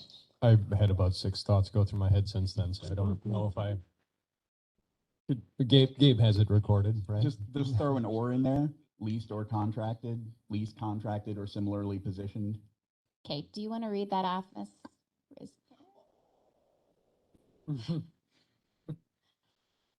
I'm not going to be able to come up with that again. So. We're looking for accredited time of leased or contracted employees having worked in the exact same position is, I think, the main concept of it, the language to be wordsmithed. So the Health and Human Services and Veterans Standing Committee recommends a revision to the employee handbook allowing for the recognition of a leased, contracted, or similarly positioned employee being hired into a county position to be waived from the default. And that's where I don't pay grade, I guess. It wouldn't be pay and step. It would be, we're looking specifically to benefited time off, correct? Then variance from the standard benefits package. Such waiver would be recommended by the department head and approved by the administrator. Language sound appropriate to you, Mr. Gatchell, or do you want it to specifically only say leased? That took the words right out of my mouth. That sounds good. I'm sorry, clarify. You want it everything except leased, correct? No, Or all of what he what said? those smart folks over there said. Okay, So, yeah. perfect. All right, so that is the motion on the floor by Mr. Gatchell. Do we have a second? I think you had seconded. Well, Are you still seconding? I'd seconded before, so I'll second Okay, again. so we're seconding, With a question. yes. To go a little farther in depth, since we're graced with both you gentlemen. Now we're talking about just vacation, could this take part with any other fringe benefits of county employment? Could it impact other things is what I'm saying. So are we too narrow here? Or is there other things possibly that a 2-year county employee has that a 1-week county employee doesn't have? Say access to vacation time. This sick time is based on accrual each month. Compensatory time, of course, is worked as you earn it. The other ones that are impacted by longevity and age or tenure would be the wage schedule. There's already some maneuverabilities that HHS has with guided or director can move them up, I believe, 2 steps from the starting based on qualifications at the time of employment. So I don't know of any other benefit that it's going to impact. I was kind of going the same way or the same thought process, because we did just say standard benefits package. He's losing a good amount of sick time leaving Southwest. He was okay with that because the same thing is here. You sever employment, you lose all your sick leave. So he won't have any sick leave when he starts here. That's why we were kind of looking at 2 weeks. At least we can maybe give him 2 weeks of vacation. So I don't know if you want to leave it. I don't know that you can add on any sick, that we've ever done that before easily. It's based on, Yeah. All right, let's leave it it's just at this. vacation. Let's try to get this one through at this So point. standard benefits package to include vacation only? Just recommends leaving it standard benefits package. That way anything covered under benefits, basically any non-wage option should theoretically be tweakable under that. All right, there's no further discussion. I think we'll vote on this. We have a couple supervisors that need to leave. So, all those in favor of the forwarding this recommendation or resolution to Finance and Personnel, please say aye. Aye. Any Aye. opposed? Opposed? Okay, motion carries. Thank you.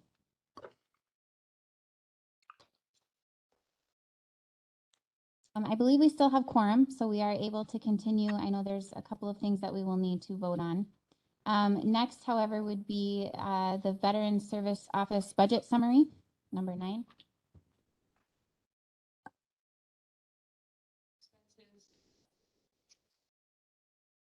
Oh, and I apologize. Mr. Steep, I know, and I don't know if Derek is, I know he left.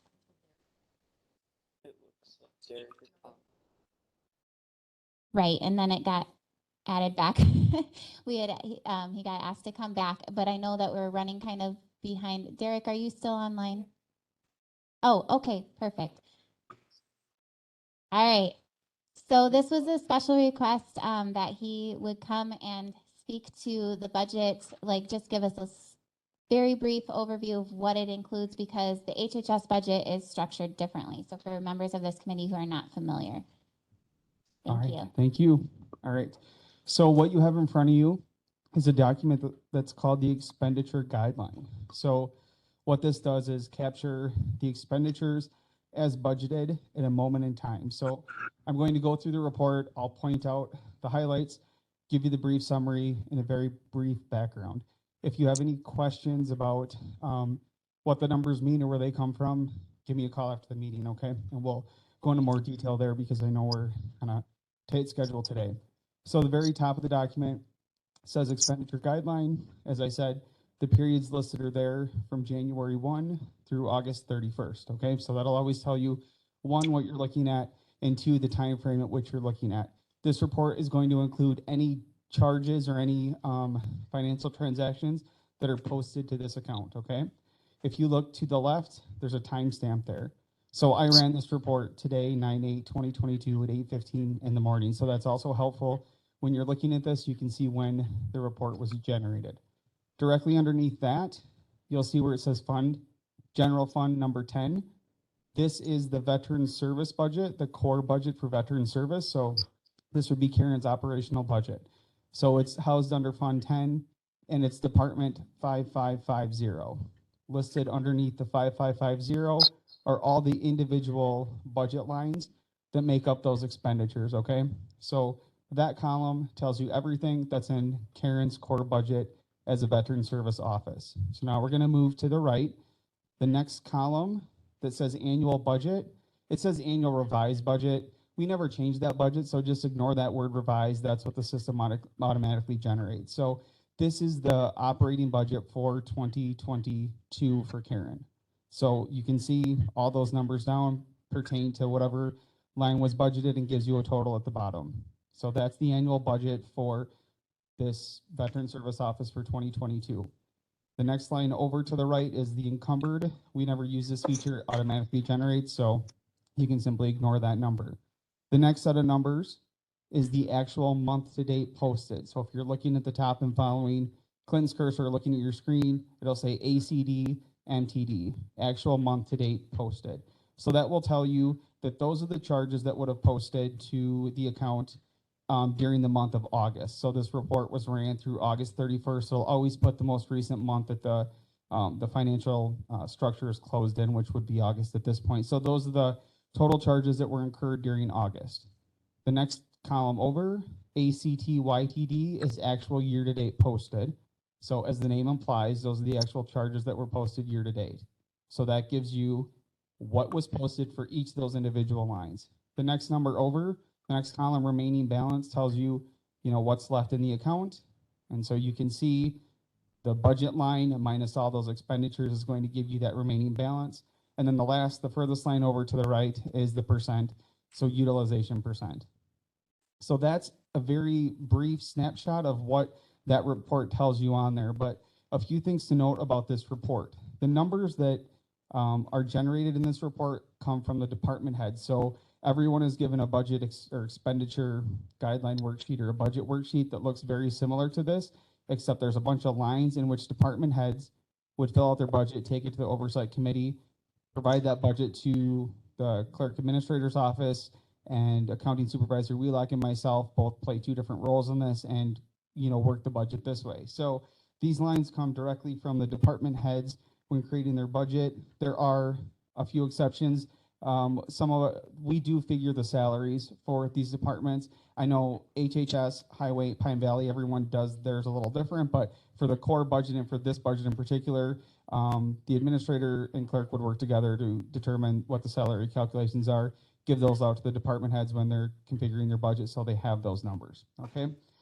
This report is also provided by Accounting Supervisor Wheelock to all department heads at the end of every month. So once the fiscal or financial month is closed, Accounting Supervisor Wheelock will send everyone a department head a report saying, here's your budget. So this really should be utilized as department heads or by department heads as a tool to see exactly where you're at in your budgeting system. So you can look at that very bottom line and you can look at how much you've used, and you should have a 51% utilization by June, right? If you're staying on track with your expenditures. And that's also a good way for you to check as a department head to make sure things are coded to the appropriate account. And if there's, I'll stop there, but that's how you read this report. So again, it's a tool, it's a snapshot in time and does capture everything that was budgeted and where departments are year to date, month to date, or however you'd like to look at it. Any other questions? I want to thank you, Derek, for coming in. I think this is helpful to the committee because it's an entirely different, as the chair says, an entirely different format than the HHS budget, and it takes a while to translate that foreign language. No problem, Supervisor. My pleasure. Yes, thank you, Mr. Kalish. That was very helpful for me personally as well. So thank you. Okay, did you want to add anything to that for your budget update? No, just the expenses was just one annual payment that we make to Tyler Industries for computer software, telephone company, and there's one other one. CenturyLink. Yeah. Sorry. Oh, I guess so there was one that says unemployment insurance. It's not budgeted in there. So then the percent utilization obviously is over because it wasn't budgeted. Am I reading that correctly? No, I'm sorry. I thought we were doing the monthly summary. You're doing the whole budget. Oh, I'm sorry. This is what we have in our, am I looking at the wrong document?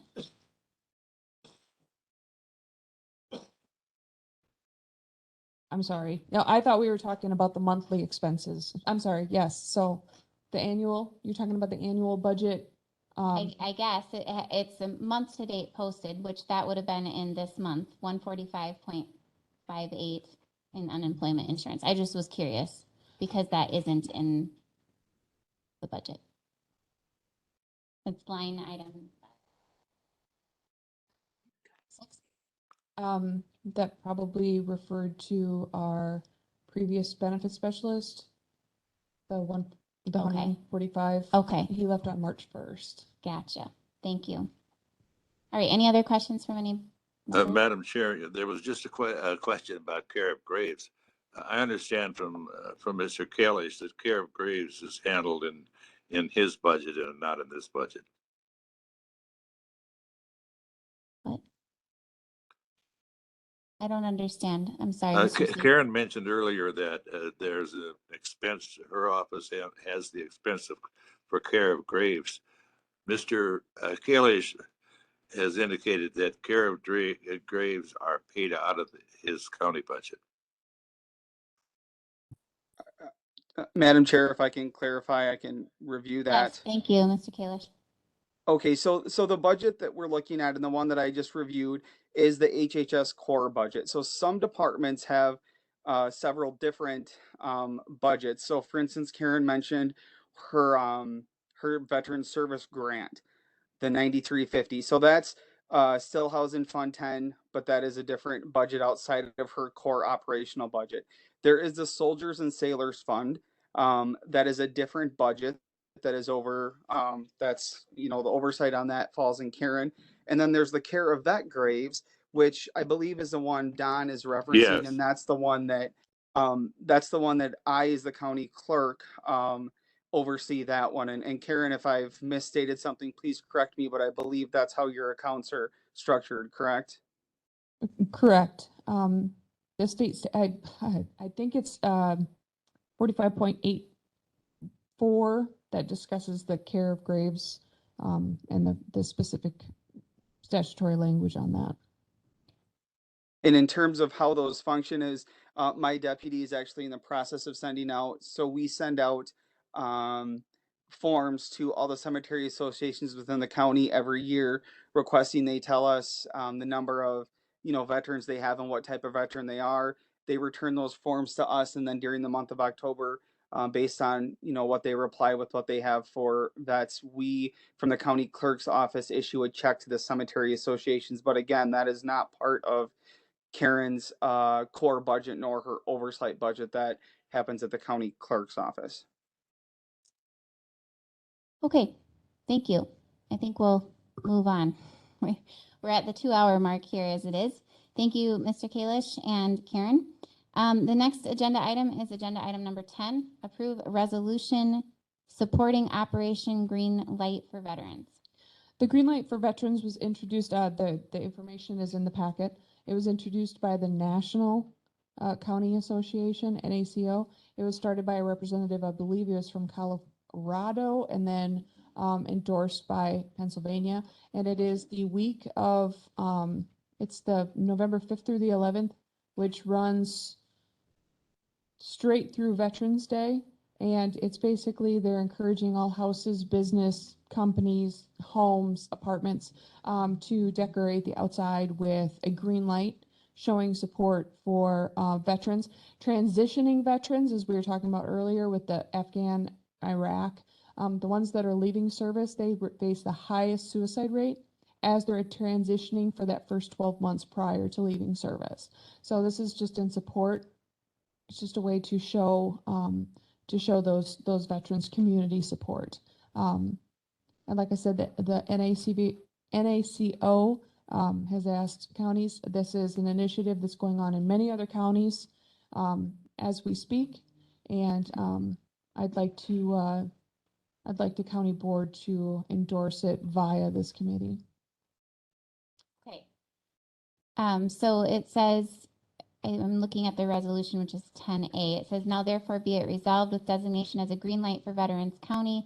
Richland County hereby declares from November 7th through the 13th of 2022 a time to salute and honor the service and sacrifice of our men and women in uniform transitioning from active service. Therefore, be it further resolved that in observance of Operation Greenlight, Richland County encourages its citizens in patriotic tradition to recognize the importance of honoring all those who made immeasurable sacrifices to preserve freedom by displaying a green light in a window of their place of business or residence. All right, any questions or comments? And this resolution was already looked at by the core council. Okay, and I was going to ask that specific year. Is it just for this year? You want it to As be? of right now, Okay. that's the only thing. Okay. Madam right. Chair, I move for adoption. It looks like we don't have quorum right at this moment. Well, with that said, does anyone else in here need a break? We're at 2 hours, and I apologize, guys, if you need to take a minute to stretch your legs. Otherwise, you can step out if you need to. We'll have to wait to vote on that one until we get quorum again. Yeah, well, and Lee. Okay, so then I guess we'll move to number 11. Yes. I don't believe so. Thank you so much for your time today, Attorney Wendell. Did you want to add anything as far as report? For the Veteran Service Office, everything has been going well. Today, an hour ago, we were supposed to move out to the county fairgrounds for county fair. We'll have a booth set up there. We have a really nice display that we put on. We've actually purchased some stickers to give veterans as they come by. We do a lot of business at the county fair. We meet a lot of new veterans and be able to bring them into the office. And so it's a wonderful opportunity to do that. Last Wednesday, we did the morning show on the radio to try to get out there about new programs that have come out and to discuss different events and stuff that are coming up. There's going to be chili cook-off and an honor guard training coming up in October, things like that. And then to obviously introduce our new benefit specialist. I didn't want to talk about Operation Greenlight because I really wanted it to go through committee first. So we'll follow up at the radio after that. Okay. So speaking of that, we will look at that one again. So we're back on item number 10. Gentlemen, we're voting on a resolution to designate November 7th through 13th as a Green Light Veterans County and to encourage our citizens to display a green light in a window of their place of business or residence. It's called Operation Green Light. I offer motion. Okay, so we have a motion from Mr. Seep. Do I have a second? Mr. Van Landwit. All those in favor, please say aye. Aye. Any opposed? Okay, resolution carries. So agenda items numbers 12 through 14 are consent only. They were dropped into your folders for you guys to look at. So unless there were some pressing questions, we're going to move past those and go on to agenda item number 15. Does anyone have a problem with moving on?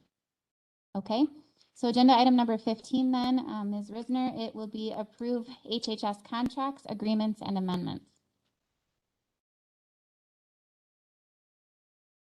Yes, thank you, Karen.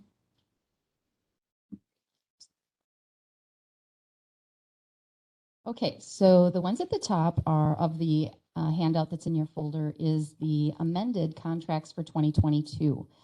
Right at the top is just a name change. A couple months ago, you approved a contract with Wisconsin Community Health Alliance, and that had recently experienced a name change to Impact Community Planning Group. That's the public health, the group that's working with public health on their community health needs assessment plan and things. So that's one amendment. The second is Lori Knapp Incorporated. We have an existing agreement with them for $9,000. Now we're looking to add respite and personal supports for children with disabilities, which increases that up to $11,000. So we would need a separate motion for that, those two.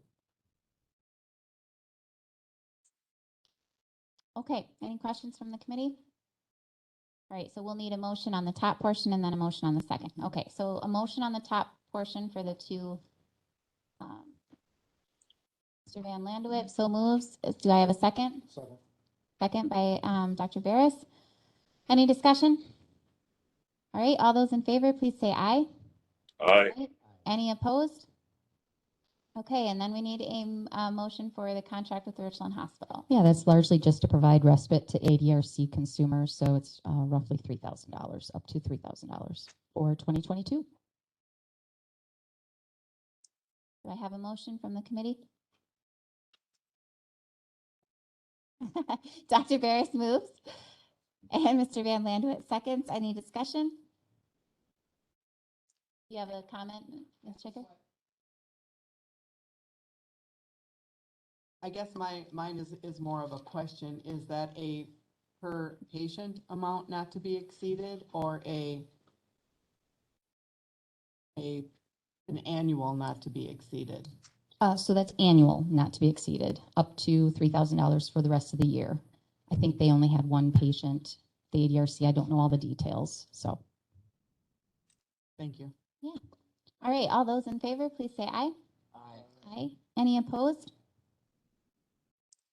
Okay, that moves us to agenda item number 17, which is approve the application and acceptance of an employer-sponsored blood drives grant. And that would be our public health nurse, Rose.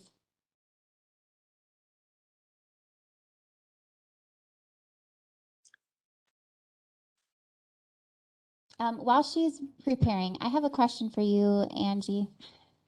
I don't know if this is appropriate or not. Is there any chance we could move the quarterly review of the HHS org chart, or does that need to be? I mean, it literally take me 5 minutes. Okay. It's largely Well, and then I'm thinking the next turnover. month's agenda is probably going to be Yeah, just as loaded. it's almost so- just as bad. Okay. Yes.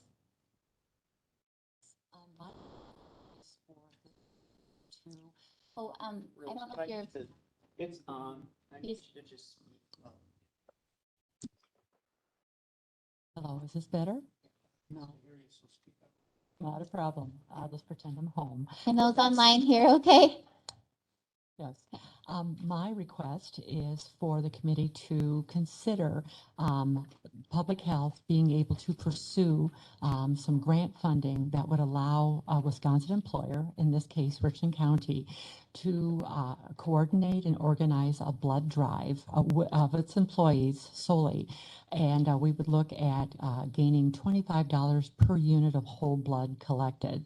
The Department of Health Services has recognized the fact that the COVID pandemic has greatly impacted the numbers of donations and the amount of complexities associated with having enough of a stable blood supply to offer clients who need to have surgeries and certain types of treatments.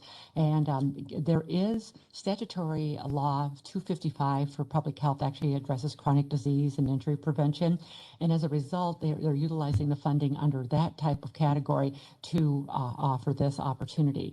And if the committee would approve, then I would research coordinating with a nonprofit organization which collects blood. There's several. We typically think of the Red Cross, but I would probably reach out to department heads because we cannot offer this opportunity to any other person other than employee, not even their spouses or dependents. But we would have to estimate the numbers of units that we believe could be collected because with that anticipated number, we would utilize that as part of that grant funded opportunity. The total amount offered throughout the state, and this is for all employers, would be $250,000. We would have to estimate what we believe we could collect by June 30th, 2023 in blood drives, whether it be single or multiple blood drives. And then we would need to, if we are approved with our grant application, we would be offered a grant through the CARS program. And I know Stephanie's quite familiar with that grant aids reporting system. And then we would actually submit or file for funding for each unit that we collected. And we'd have to keep the records and the numbers of those individuals for 6 years as part of a requirement of this particular opportunity. All right, does anyone have any questions?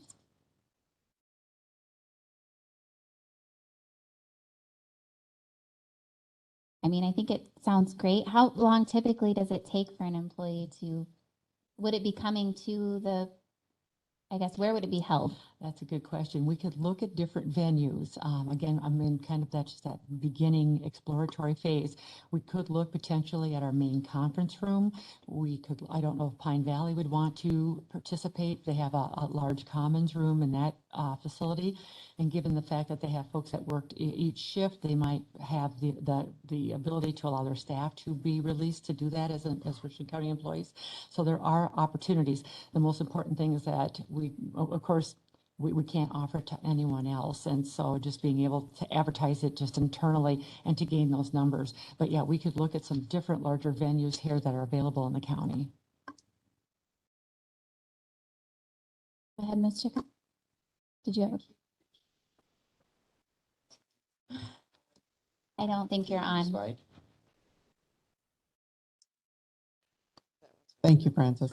I know that for the last number of years that I worked as an employee at the Richland Hospital, we have allowed employees to give blood on work time at the blood drives that we've had there through the Blood Center of Wisconsin, and now I think we've gone back to the Red Cross.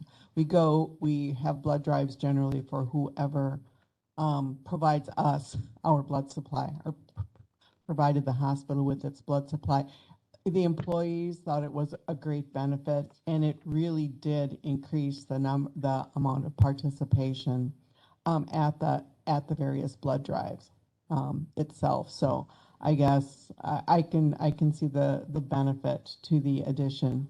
It generally took, for instance, if I was going down to just downstairs to the large conference room where it was held, it was under an hour by the time you registered, waited in line, they did the screening, and you gave blood. It takes longer if you also do I think it's the plasma, but if it's just packed cells, it's pretty easy peasy.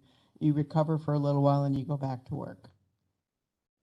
I don't know if they would be doing the double unit that you're referring to, but it's something that we could check on. But yeah, that would be a much longer process for individuals if they wanted to include that particular option with the blood drive. But I think they were looking specifically at just whole blood unit, so that would be your typical blood donation. And the second part of this this ask is that county employees be able to do it on work time.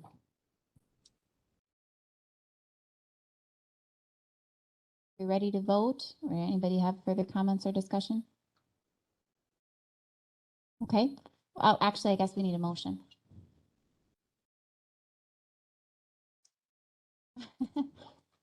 I'll borrow this again. I would move that we recommend approval of the resolution to allow county employees to give blood at coordinated blood drives organized by the county on work time. Okay, thank you. We have a motion. Do I have a second? I'll second it while we're talking. All right, any further discussion? All right, well then we'll vote. All those in favor, please say aye. Aye. Any opposed? Okay, thank you. That takes us to number 18, administrative report from Director Clements. So I'll start with Child and Youth Services. One of the workers, Shelby, will be participating in forensic interview training in October, which is something to really make note of because she'll be out for an entire week for this training. This training will allow her to be trained in interviewing victims of abuse and neglect. With school starting back up soon, our school has started, we're anticipating an increased level of calls and needs identified for child welfare cases through the school contacts. We will be resuming our MAPPA/truancy meetings on a monthly basis with schools to provide resources and provide an opportunity to discuss at-risk or high-level supervision cases that we have with them jointly. Jessica will be meeting with the Richland Hospital Birth Center staff in September to discuss mandated reporter training specifically related to peer sexual abuse and drug addiction, drug-addicted infant situations, as well as general mandated reporter options to report abuse or refer families for needs. In our economic support unit, they have had 2 resignations over the last couple of months. Amber Morris's last day was on August 26th, and Tony Cabrera's last day was on September 7th. We thank them both for their service to Richland County. 2 new people have been hired to fill the open economic support positions. Kaylee Wolf and Sydney Meeker accepted the job offers and will be starting on September 19th. They will be starting the new worker IM training shortly after that. The federal government did not provide notification to the states by August 16th that the public health emergency was ending in January. So this means it has been extended to mid-January. So November 16th is a new date we are watching to see if our temporary COVID policies will be coming to an end. If the state is not notified by the date, it is assumed that the federal government is extending the public health emergency by another 3 months. In the ADRC, the staff assisted with the setup and manning of the Caregiver Job Fair event, which was held on August 31st at the Community Center. A total of 15 local employers were in attendance. It was an event that not only provided local employment options in the healthcare field, but was also an opportunity for local providers to network. The local ADRC office is working with the ADRC Regional Office, Crawford and Juneau County offices to complete the application to become a 3-county region, which will be effective January 1st. The 3 counties are committed to being supportive of one another and the region as a whole. Once the application is completed, it will be approved by the Juneau County Board and submitted to the Office of Resource Center Development for approval. This will occur before October 1st. The ADRC is also working with Simons Recreation to host a free senior day on September 22nd, which is also Falls Prevention Day. In the United States, falls are one of the leading causes of injury related visits to the emergency room for aging individuals. Providing the program will give individuals over the age of 60 the opportunity to try out Simons Recreation Complex facilities, and they will be able to do mini sessions of the different evidence-based programs available, which include Tai Chi, Strong Bodies, and SAIL, which is Stay Active and Independent for Life. In the public health, the staff continue to support Richland County's COVID-19 response. In August, they responded to 204 confirmed and probable cases. In July, we had 164. Vaccines, both COVID-19 and child-adult preparations, are given weekly and monthly, respectively. The staff nurses are assisting in the COVID community test sites, primarily collecting test specimens. As expected, staff are gearing up for flu season and continue to prepare for potential monkeypox cases/vaccines. In our nutrition program, volunteers who have been secured to assist with home meal deliveries are being onboarded, and we continue to seek more individuals interested in providing home delivered meals. In the behavioral health unit, Kyla Luther gave her resignation and her last day is today. We are advertising for this position and all the other open positions in the unit. Teresa Nundal has been working between 10 and 15 hours a week in this unit as a master level therapist consultant. So far, this has been going very well. And the staff that remain have been doing a great job of ensuring that the work gets done and are meeting the needs of the community members who are reaching out to us. That is our unit updates. Thank you. Any questions or comments, committee? All right, number 19, HHS personnel update. Okay, so the memo that was distributed, a lot of that actually Trish already reviewed in the unit update. So right at the top, we have 2 new hires, economic support specialist Cindy Meeker and Kaylee Wolf will start on September 19th. Jumping down then to resignations, retirements, we had 2, Tony Cabrera, an economic support specialist. That up above, we just already filled one of those jobs. We were already interviewing and advertising and recruiting to fill the one, so we just selected from that pot as well. Had 2 qualified applicants. Laura Radeska is a service facilitator that also resigned the end of last month. She would be another one on the org chart that I'll show you shortly. Down below, reviews all of the vacant county positions and the ones we're currently advertising or interviewing for. Right now, we currently have 10, largely in behavioral health. Thank you, Angie. All right, barring any questions from the committee, we'll move on to agenda item 20. Quarterly- Madam Chair, Yes, Mr. Steve. I really appreciate the evidence-based reports. The documentation on the screen is very helpful. Good, thank you. I mean, on behalf of those who have prepared that. That's great. We do appreciate it. Okay, so number 20, quarterly review of the org chart. Okay, the org chart in front of you is as of today. I'm just going to really highlight those changes. So the Administration and Building Operations unit, page 2, no change. The next is the ADRC, page 3, no change.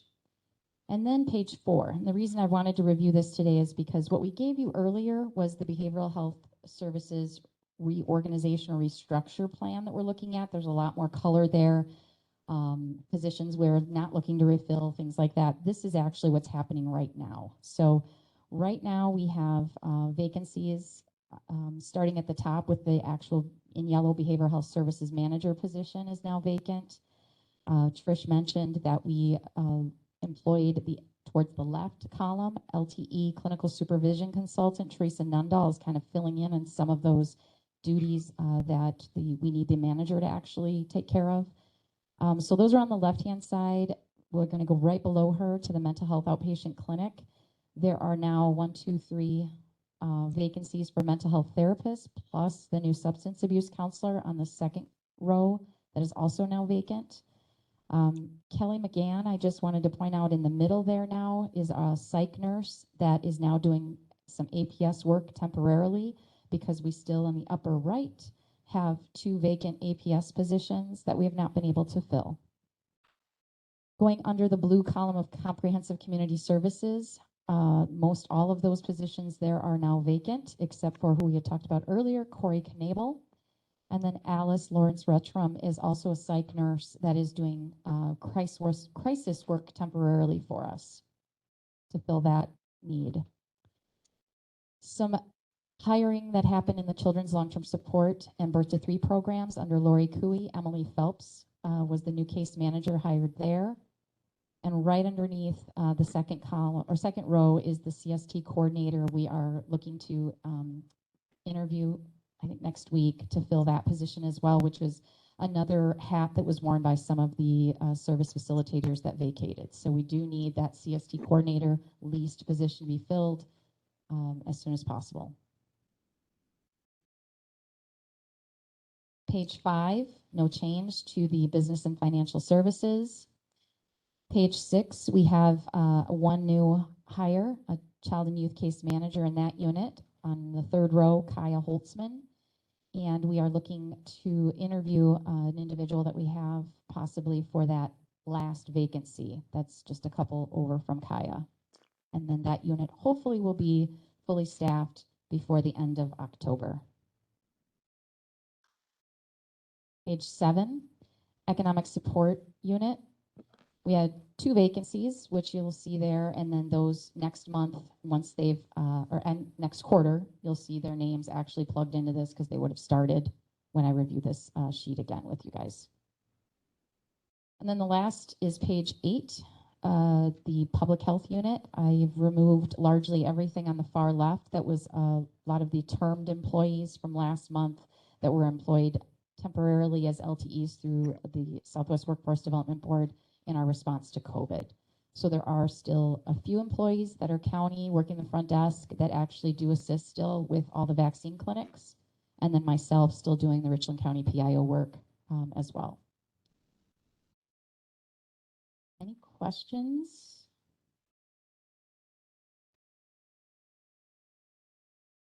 Thank you. I appreciate it. All right. If there are no questions on that, then we move to our future agenda items. I know Mr. Seep had asked, and I had forgotten, so again, my apologies on this, to have an overview of the 2023 budget included, and I think that was for both veterans and for HHS. So we'll have to kind of look at the amount of things that we're going to wind up having on the agenda, but I would like to include a brief overview of those if we can, if the agenda does not look extremely long again. Anyone else have requests? Yes, Mr. Van Landwit.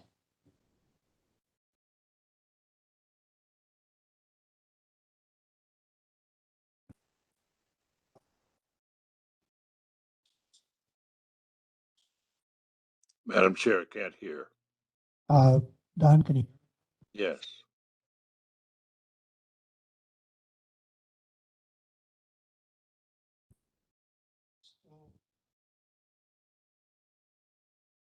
The advantages or disadvantages of,